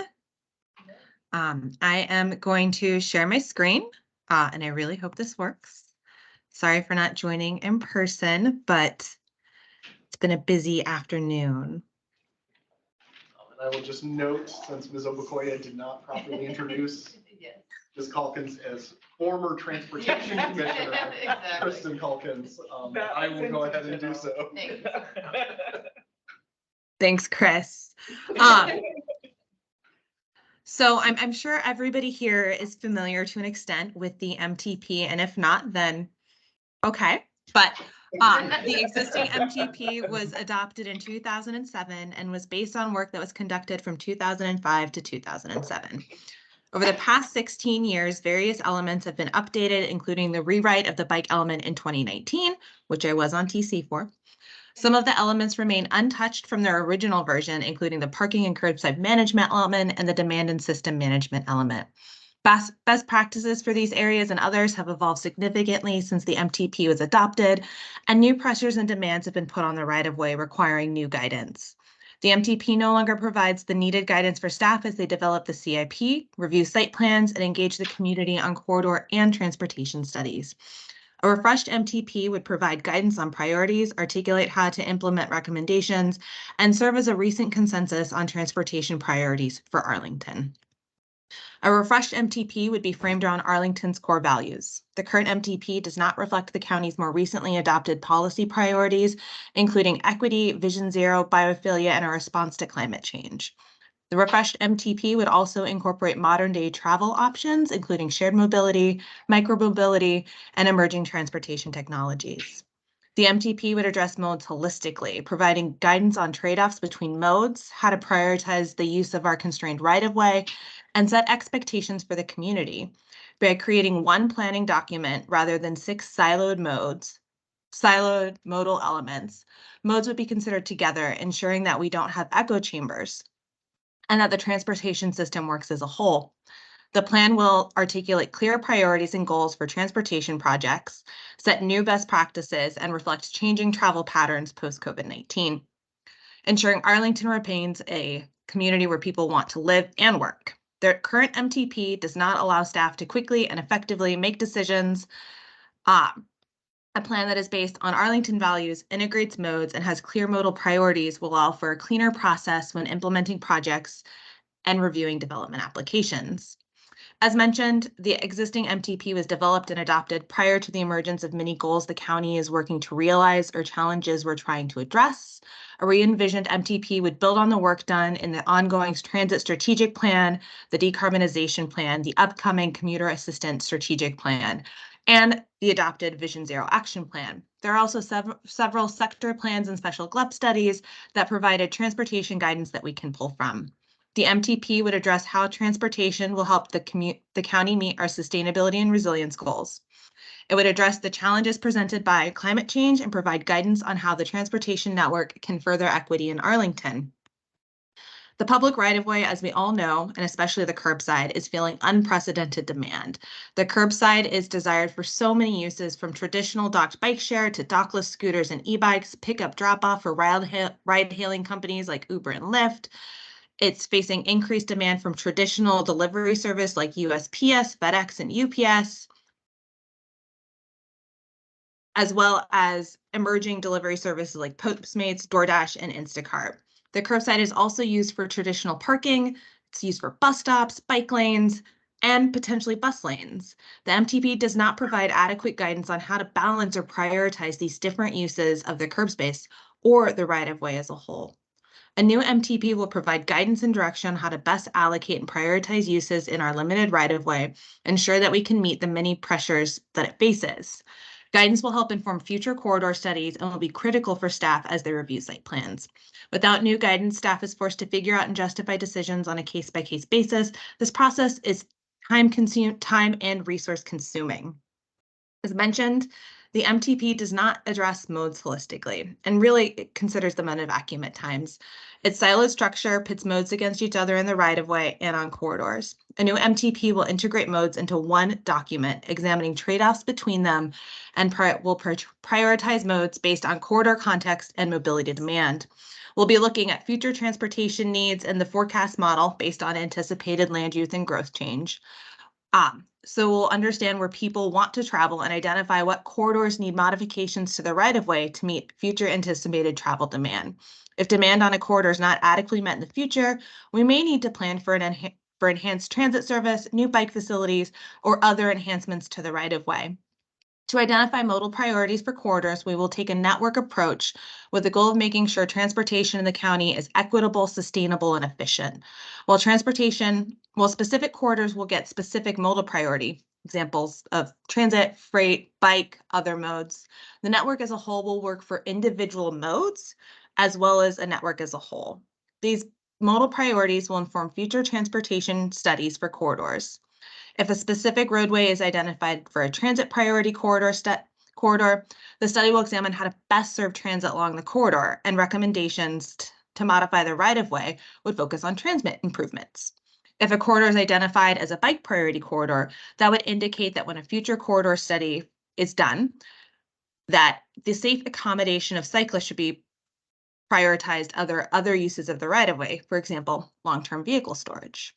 We also plan on having separate guidance developed for neighborhood streets that discusses their importance in the transportation network, how we plan and prioritize their use. This guidance will recognize that neighborhood streets are not just used for transportation, but have civic and community uses as well. This prioritization will serve as direction to county staff when conducting future corridor plans and CIPs. And the clear articulation of modal priority on corridors will help minimize pushback on requests to examine more options and alternatives when we develop projects. The MTP will create a modally integrated policy document with clear goals and policies. These goals and policies will be created through an inclusive community engagement process. We know the first task undertaken when we hire a consultant will be develop a robust public engagement plan. This plan will be guided by an inclusive, equitable, and intentional engagement process.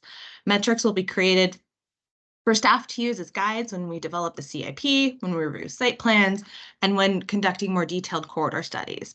Rather than the hundreds of varying modally based actions currently in the MTP, it will create achievable and reportable metrics for the plan.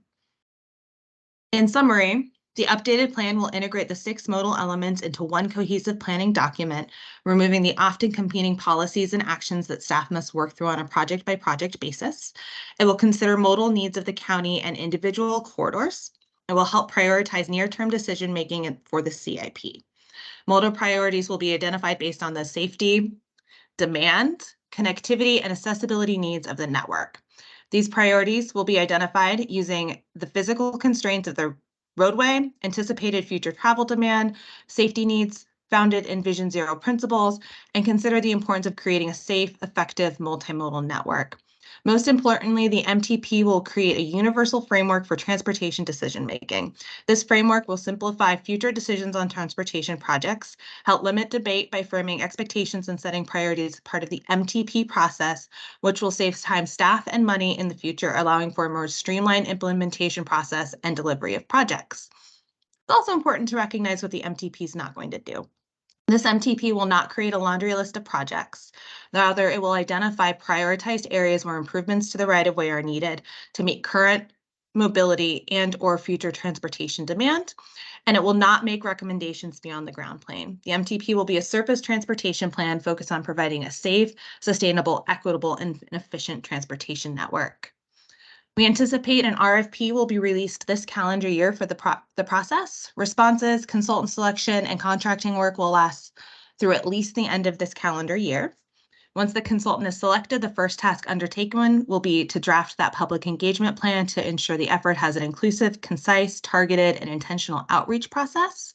Following a public kickoff for the MTP, we anticipate the process to develop and adopt a new plan will take about 18 months. The adoption of the MTP hopefully will sync with the preparation of the FY 23 to 35 CIP. And our goal is to have the adopted plan create policy direction with community buy-in. It will be the tool for staff to point to and reference when making transportation decisions and allocating right-of-way. Rather than just having to individually justify each project and decision, there would be a clear priorities and goals document that projects point to and have articulated in the MTP. That's the end of our presentation. We're happy to hear your questions and comments. Just kind of as a aside, you're our last listening session. We've gone to many different groups within DES Transportation, DES as a whole. We've gone to CPHD, Economic Development, Parks and Rec, and a number of other groups that I'm just not mentioning at the tip of my tongue. But with that, I'm going to stop talking. Awesome. Thank you, Ms. Calkins. Been looking forward to this for quite some time. So am I correctly understanding your timeline that we're looking at that 18 months is mid 2024, basically to the end of 25? That's fair. Okay. Yeah. Just making sure. Anybody want to kick things off? Questions, comments? Mr. Theo. So normally I'm not a fan of big overhauls of documents, but I got ragged on it pretty bad over the past year. And I have to say I'm sold. I'm now in favor of just doing a fundamental rethink of the MTP and seeing what we can do to prepare for the next 20 years of Arlington's growth. Mr. Coleman. Yeah, second that. I have a pretty fundamental way of looking at these kind of documents that they grow as communities do, right? And if older documents aren't serving our needs and things have evolved to a point where, as pointed out in the presentation, there are just clear inconsistencies with what our reality is,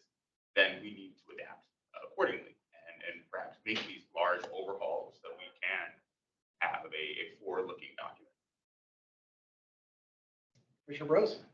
I also endorse it. I do think it's probably by necessity, but not by really a great plan to think about 20 years ahead, because that's way too far.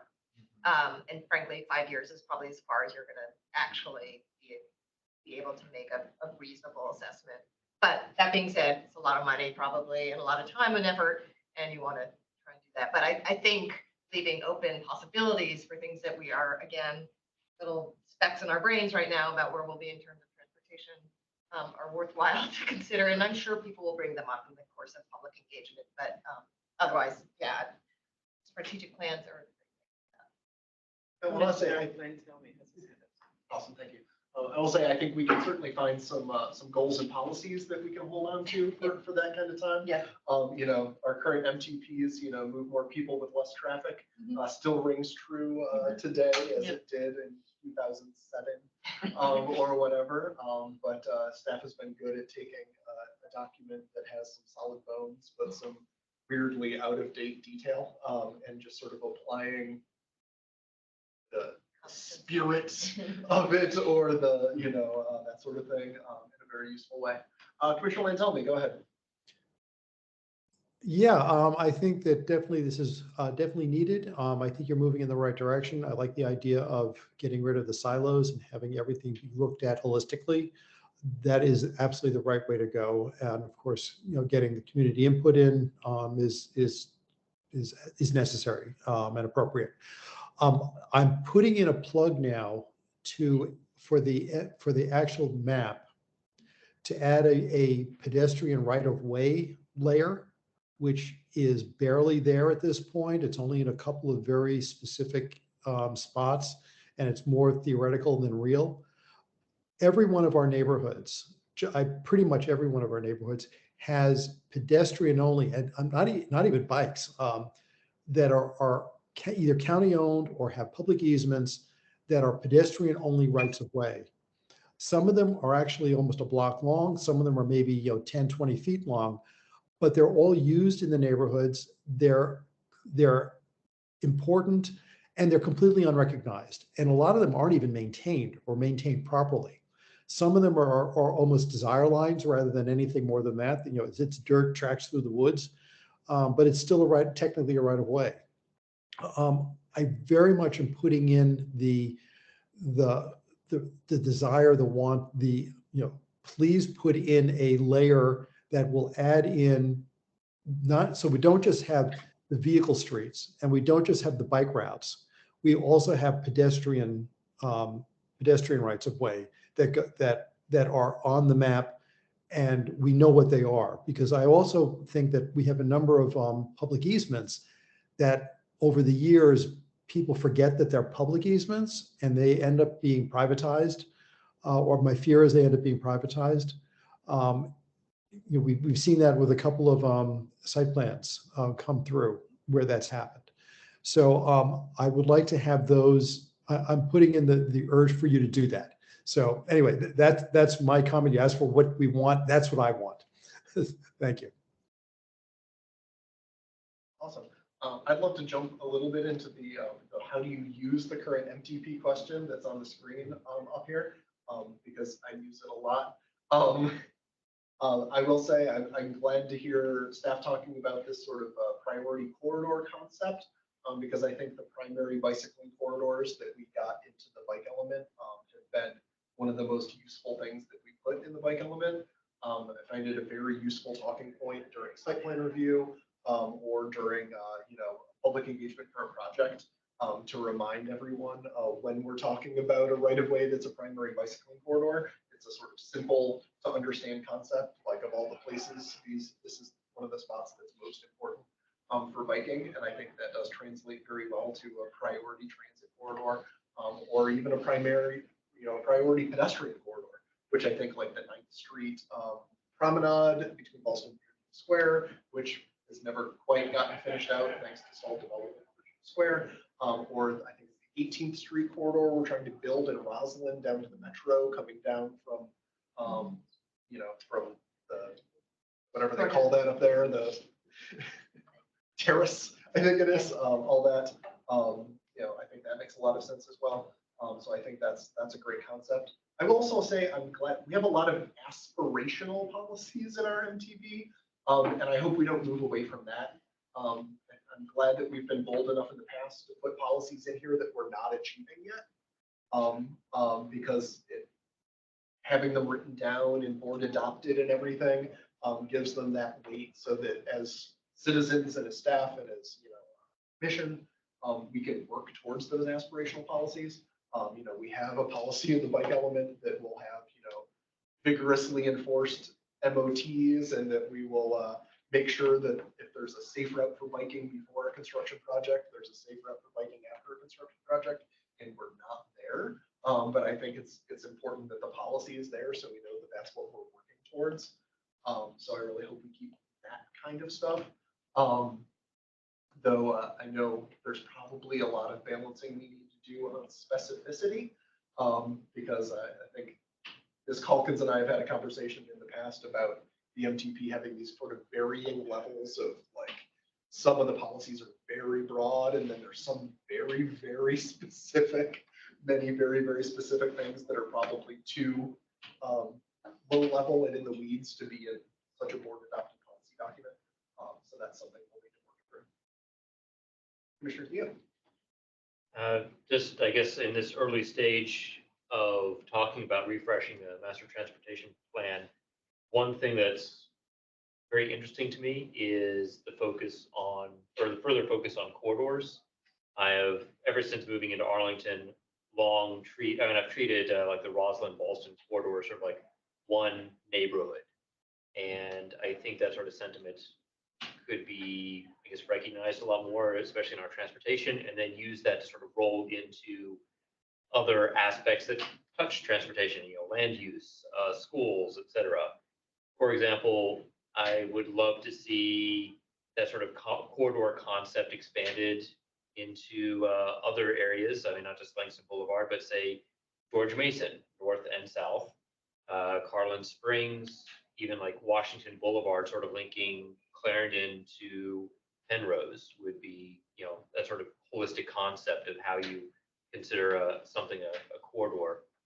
And with George Mason in particular, with our, how our high schools are, that we really only have like 3 comprehensive high schools, it would be really nice to have George Mason treated as a corridor, and then perhaps our public school system would use that to draw boundaries that allowed residents, along Columbia Pike and George Mason intersection, like Douglas Park, to then make use of Yorktown High School because it's along this one corridor of George Mason Drive. That's just an example. It is not a policy position, of course, but those sorts of things have really popped out to me over the years as I have started to try to think in more of a corridor concept. I mean, instead of just a little circle or globule on a map, think of it as like based on transit going from east to west, north to south. So very excited about the corridors. Commissioner Loveland, I feel like. Yeah, no, It's not this conversation until you weigh in. Okay, thanks. Yeah.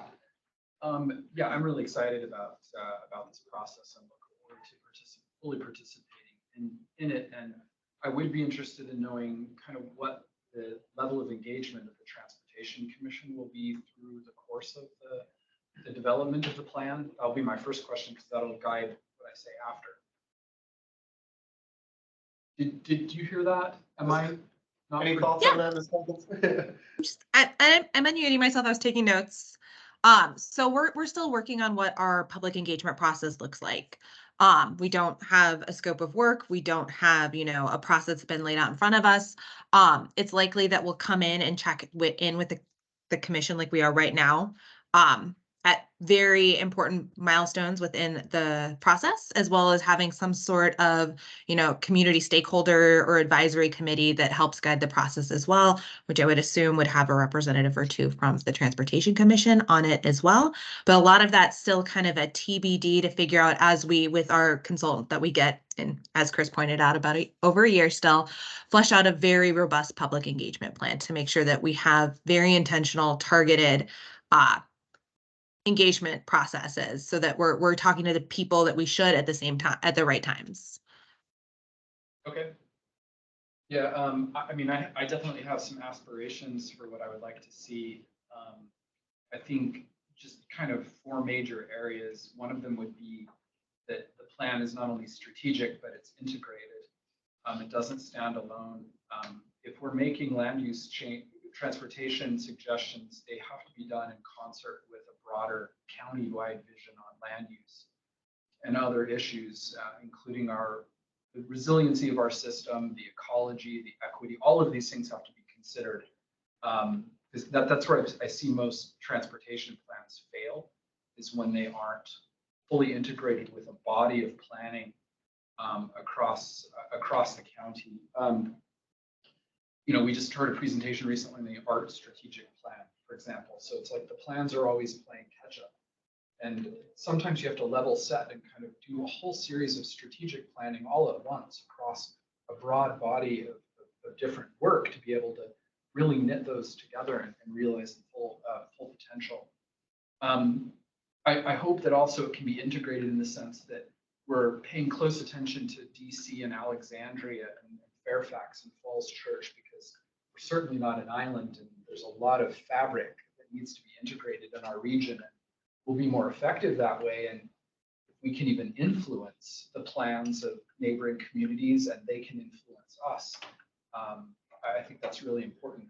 I think that the county, the citizens of the county will demand that it's both data and stakeholder driven, that we're tracking KPIs, that we can look back on what the MTP accomplished, how it measured it, maybe where it fell short, and to what degree we've been able to realize the previous goals, and that helps us shape the ones in the future.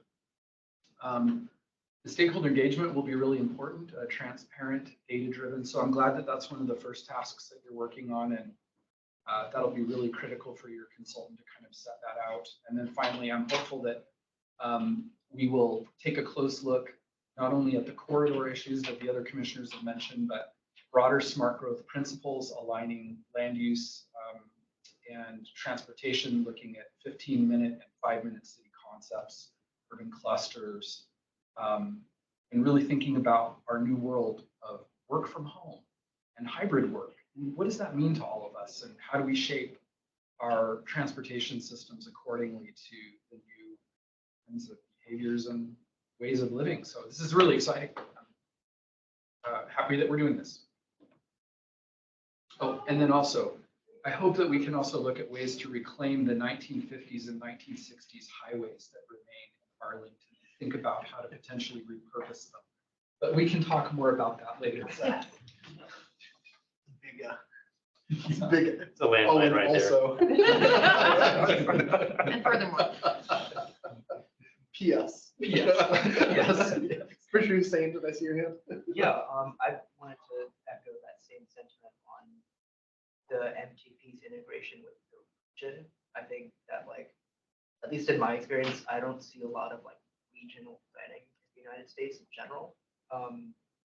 Like just as compared to like other places on Earth. And so it would be nice to see the MTP as like a component of a larger DC regional plan. I mean, that's kind of beyond the scope of just Arlington County, of course, but like, I think the MTP can act as a model from which a larger regional plan can be talked about more. Just because I like, in terms of like, I agree, like we're not an island. Our transit system operates within a larger region, right? So I think that focus, I think it'd be nice to see that included more in this. Yeah, and then I also like the idea of the 15-minute city. I think that's a very popular concept, and it could be, yeah, but, you know, and it'd be interesting. Like there are lots of ways to have a 15-minute city where it's like, is it, you know, a 15-minute neighborhood that's everything is accessible, walking, biking, transit, what have you. All those can fall into that. This is, you know, the daydreamer inside of me, but like, I don't know, light rail or streetcars, trams, that's harkening back to like the 1930s, but I mean, Like 2014. It would be, like, I think what that indicates is, it'd be nice to see more, not crazy and outlandish, but like more bolder ideas. Just because like we're a good testing ground as a city for that, or as a county for that.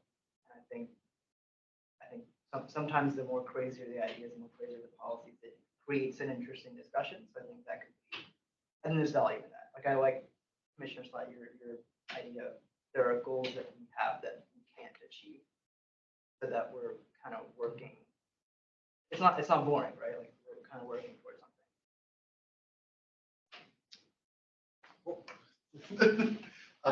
Commissioner Shannon, I don't think you've like spoken today. No, I have not spoken today.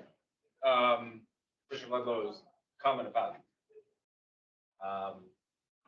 connecting on a larger scale strategy. Kind of looking at the MTP, it talks about goals and strategies. These goals look more like intent instead of goals, right? It is our intent to provide high quality transportation services versus when you're looking at it, especially with the word plan in here. This is more conceptual, like concept of, I think it would be, if you're looking at the ecology and everything else, you're putting this together as a plan, like what is the actual point that you want to get the county to? It tends to be a little bit more, I think of it numerical, like we want X percentage of transit in this particular area, or we want to reduce pollution or anything else that you can think about a policy in a particular segment by this amount, so that way you can work to it to be achievable. That's a little bit of a pipe dream as I think of it, because there's the politics involved with this space, but that is just, conceptually as I think about it, and as I read, I have read the several times, it sometimes seems to be not as impactful as it could be. So that's just, it's a bit of a challenge. Commissioner Moravec. Yeah, judging by the staff presentation, it seems like it's headed in a good direction already. I'm pretty optimistic about how this will turn out. And we're going to have about an 18-month period to provide our comments. So that should be interesting. But one thing that I wanted to say in terms of what I would like to see and what I would not like to see in the MTP, I like how everything is being integrated, but on the ground, I'd like to see more separation in terms of separating cars from cyclists, from vehicles.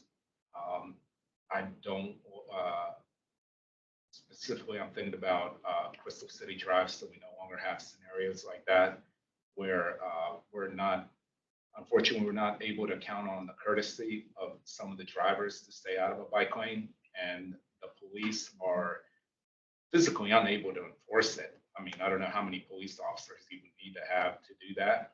And oftentimes it's the cops that are parked in the bike lane as well.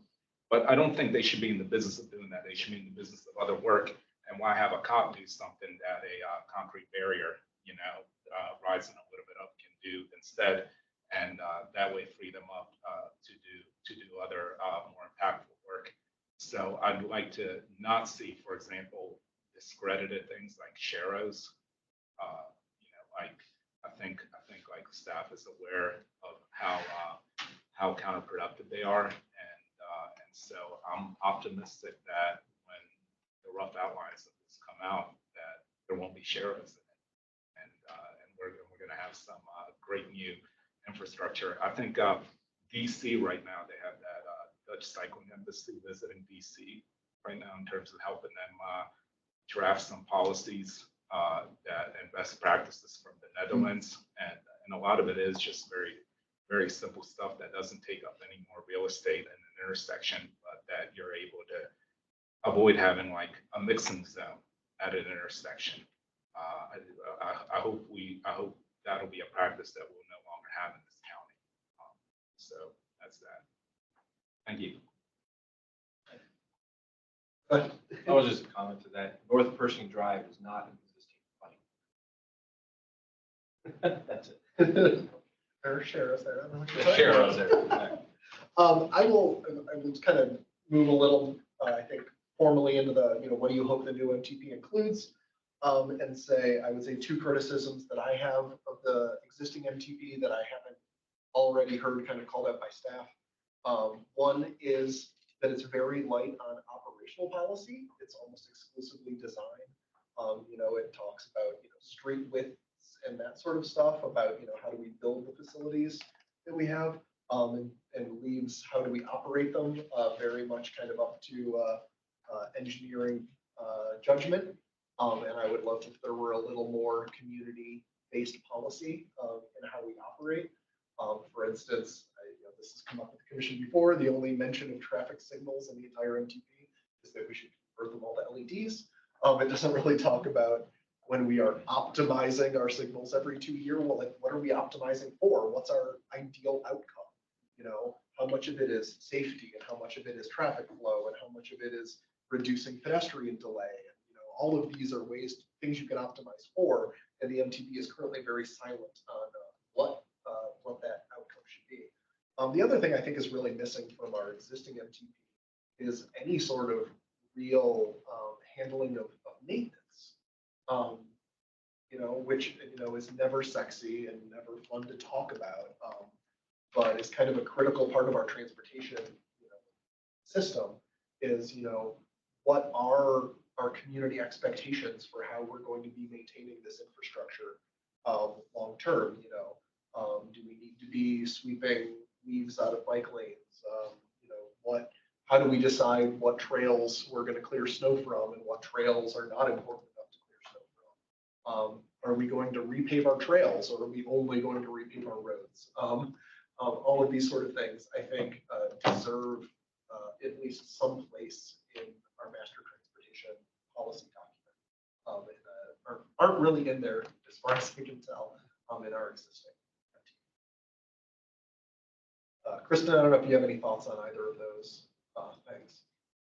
No, if you didn't see me, I'm nodding my head. Yes, those are actually comments that we've even heard from some of those listening sessions that we've done with staff as well, that we want to make sure that the new plan speaks to how we operate our system and what we prioritize in that operation. I think our goals hopefully speak to that a little bit when we create this new MTP. But maintenance, from a lot of different perspectives, have been brought up, and the importance of recognizing that projects have long-term maintenance needs as well in the MTP.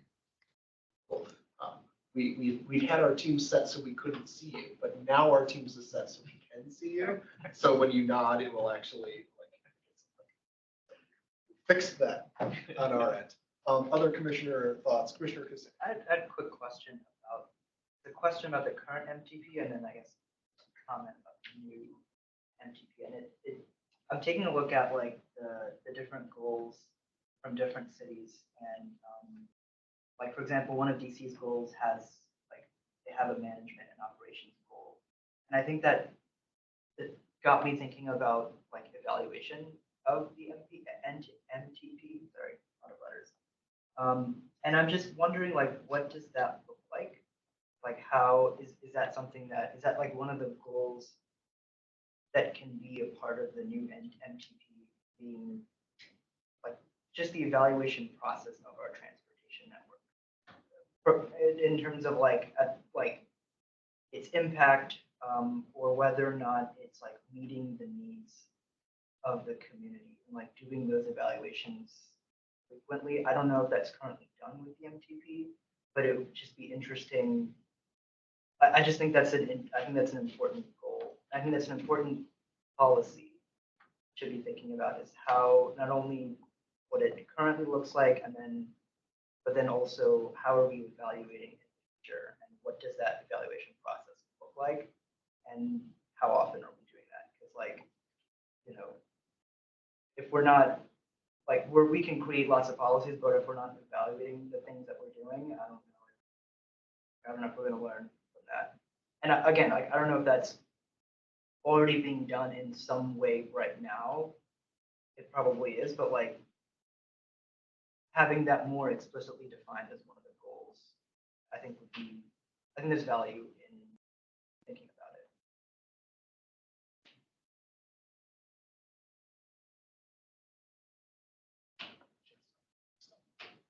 You're muted. You're still Kristen. muted. Thought I unmuted myself. Apologies. So we do plan on actually one of the things that we're hoping to do, and I touched on it very briefly. There's a lot to cover. So, you didn't want me talking for like 2 hours. But one of the things we're really hoping to do with this new plan is create kind of a line from our goals to our policies to measures. I know you referenced Move DC. I actually worked on Move DC. I worked at the District of Columbia before joining DES and worked on Move DC. And one of the things that we are hoping to do is create that much like more linear, easier to track and report out on how we're doing on what we've articulated within the MTP with this new plan. And Kristen, tell me if I'm wrong, I believe an important chunk of that is picking metrics that we can actually easily report Yes. on. Back. I know Yes. that's been an issue in our current MTP is we've put measures in there that we actually don't have a reasonable way to collect and report on a regular basis.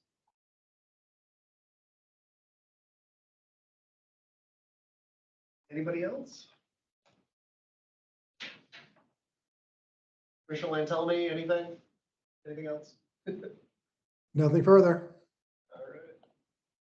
All right, then I think we can let you get back to your rescues and fosters and personal puppies and I'll be a little sad you didn't come in person, so we can't go out for a beer afterwards, but. All right. Appreciate all of your time this evening. Thank you very much, Ms. Calkins. All righty, that concludes the agenda items. So we can move on to other business. Do we have anything, Commissioner Chairman Scott?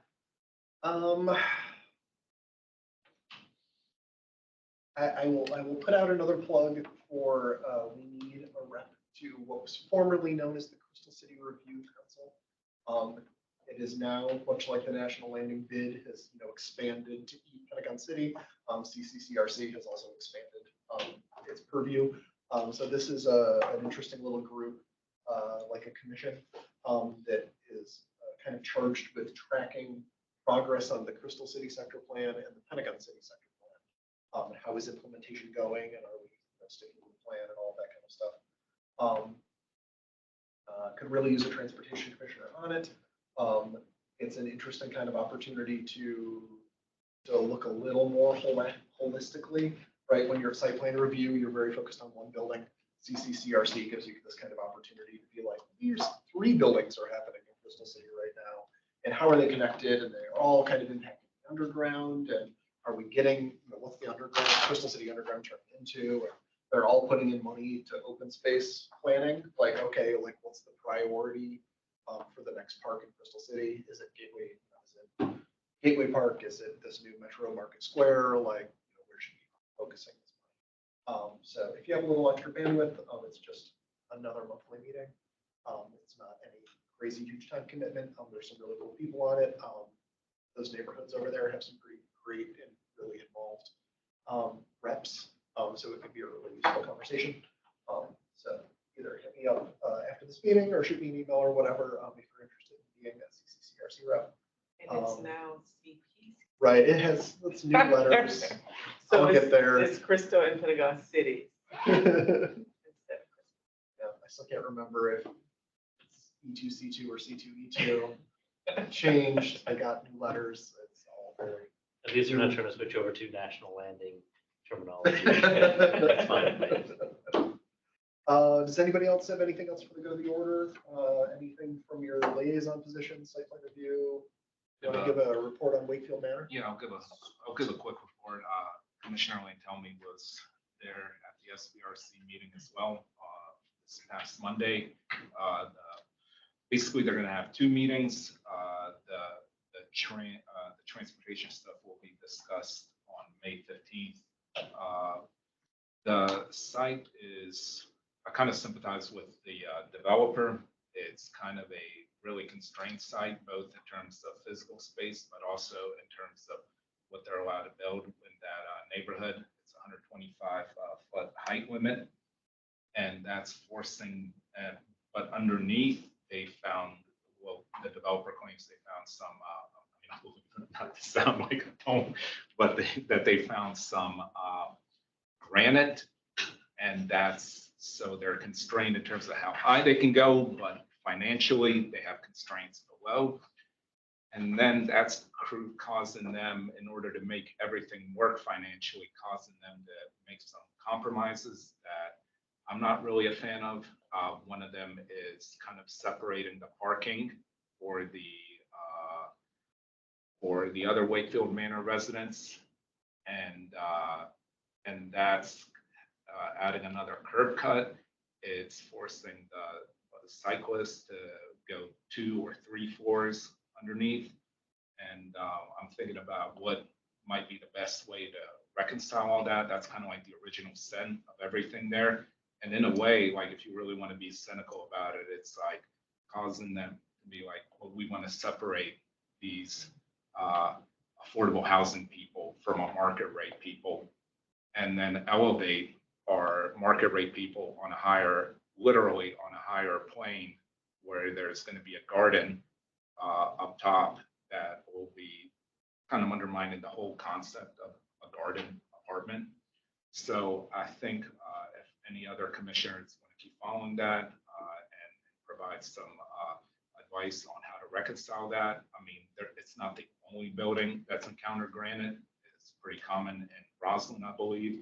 And I think I would be inclined to tell them to turn those 30 parking units into cycling parking at grade, and then have the other, the original Wakefield Manor, yes, residents, so to speak, park in the same garage as the other ones, kind of to do space. But I'm open to other recommendations. That's really the only thing that kind of jumps out. It's a tough site though.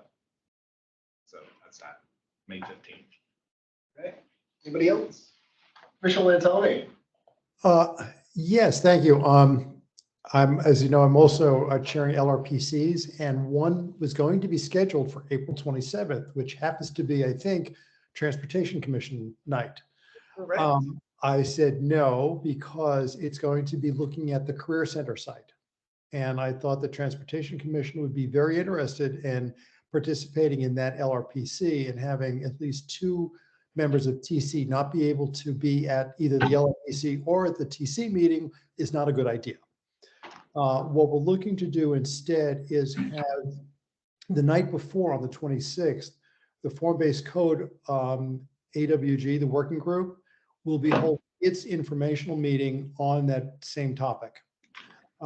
And we could sit in on that. We're still trying to determine whether it could actually be joint, that we formally participate, or that we could just sit in the way any member of the public would. But the point is, that would give Transportation Commission commissioners the opportunity to hear what is being proposed for the Career Center site. I think we will be interested, because part of it is a parking garage. And we'd also, of course, since the AWG is there, we could get a better feel also of how the community is looking at this. So anyway, more information will be coming on that as it evolves, but I wanted to put that on people's calendar now, that the 26th would be when that AUG meeting will take place, and Career Center will be the first thing on that agenda. So you don't have to sit through the whole thing. So that's pretty much it. Anybody else? All right, I believe what was just highlighted also is important for everybody's info, which is that our next meeting is April 27th. Back in the county boardroom, as far as I can tell. And with that, we are adjourned. I'm gonna have one of these. You gotta, like, you'll probably never have an opportunity to have one again. Okay, good. Yeah, I was said, we've done it. Thank you. I don't think so. Oh, you said you've done enough? You'll probably not have. Or anyone else has ever been. Yeah, no, there's this one opportunity which is nice to theory, which is probably true, which is that basically any piece of hard candy and any piece of gummy candy can be turned into a marshmallow with the proper application of gel. So we also made root beer marshmallows, I know, I probably need to which were drink some water. also very interesting. Hot ginger ale, so it's a smell that is normally in the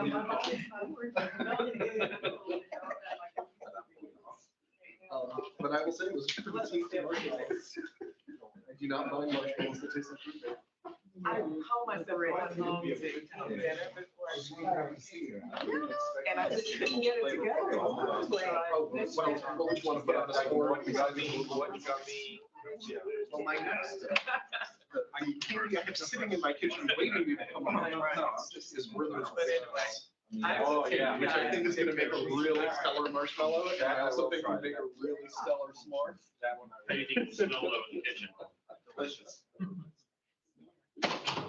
Chris, would you be opposed if I took two? Not in the slightest, like I said, I cannot take these cookies back.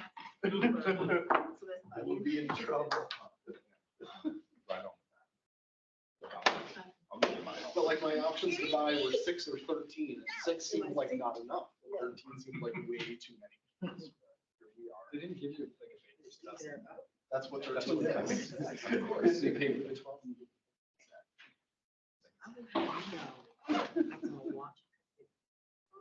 Yeah. Is this somebody I should know? This is my good friend Halima. She had an interest in the work that we do. Talks about that once. I wanted to see it live. Yeah. Yeah. Arlington resident, Boston.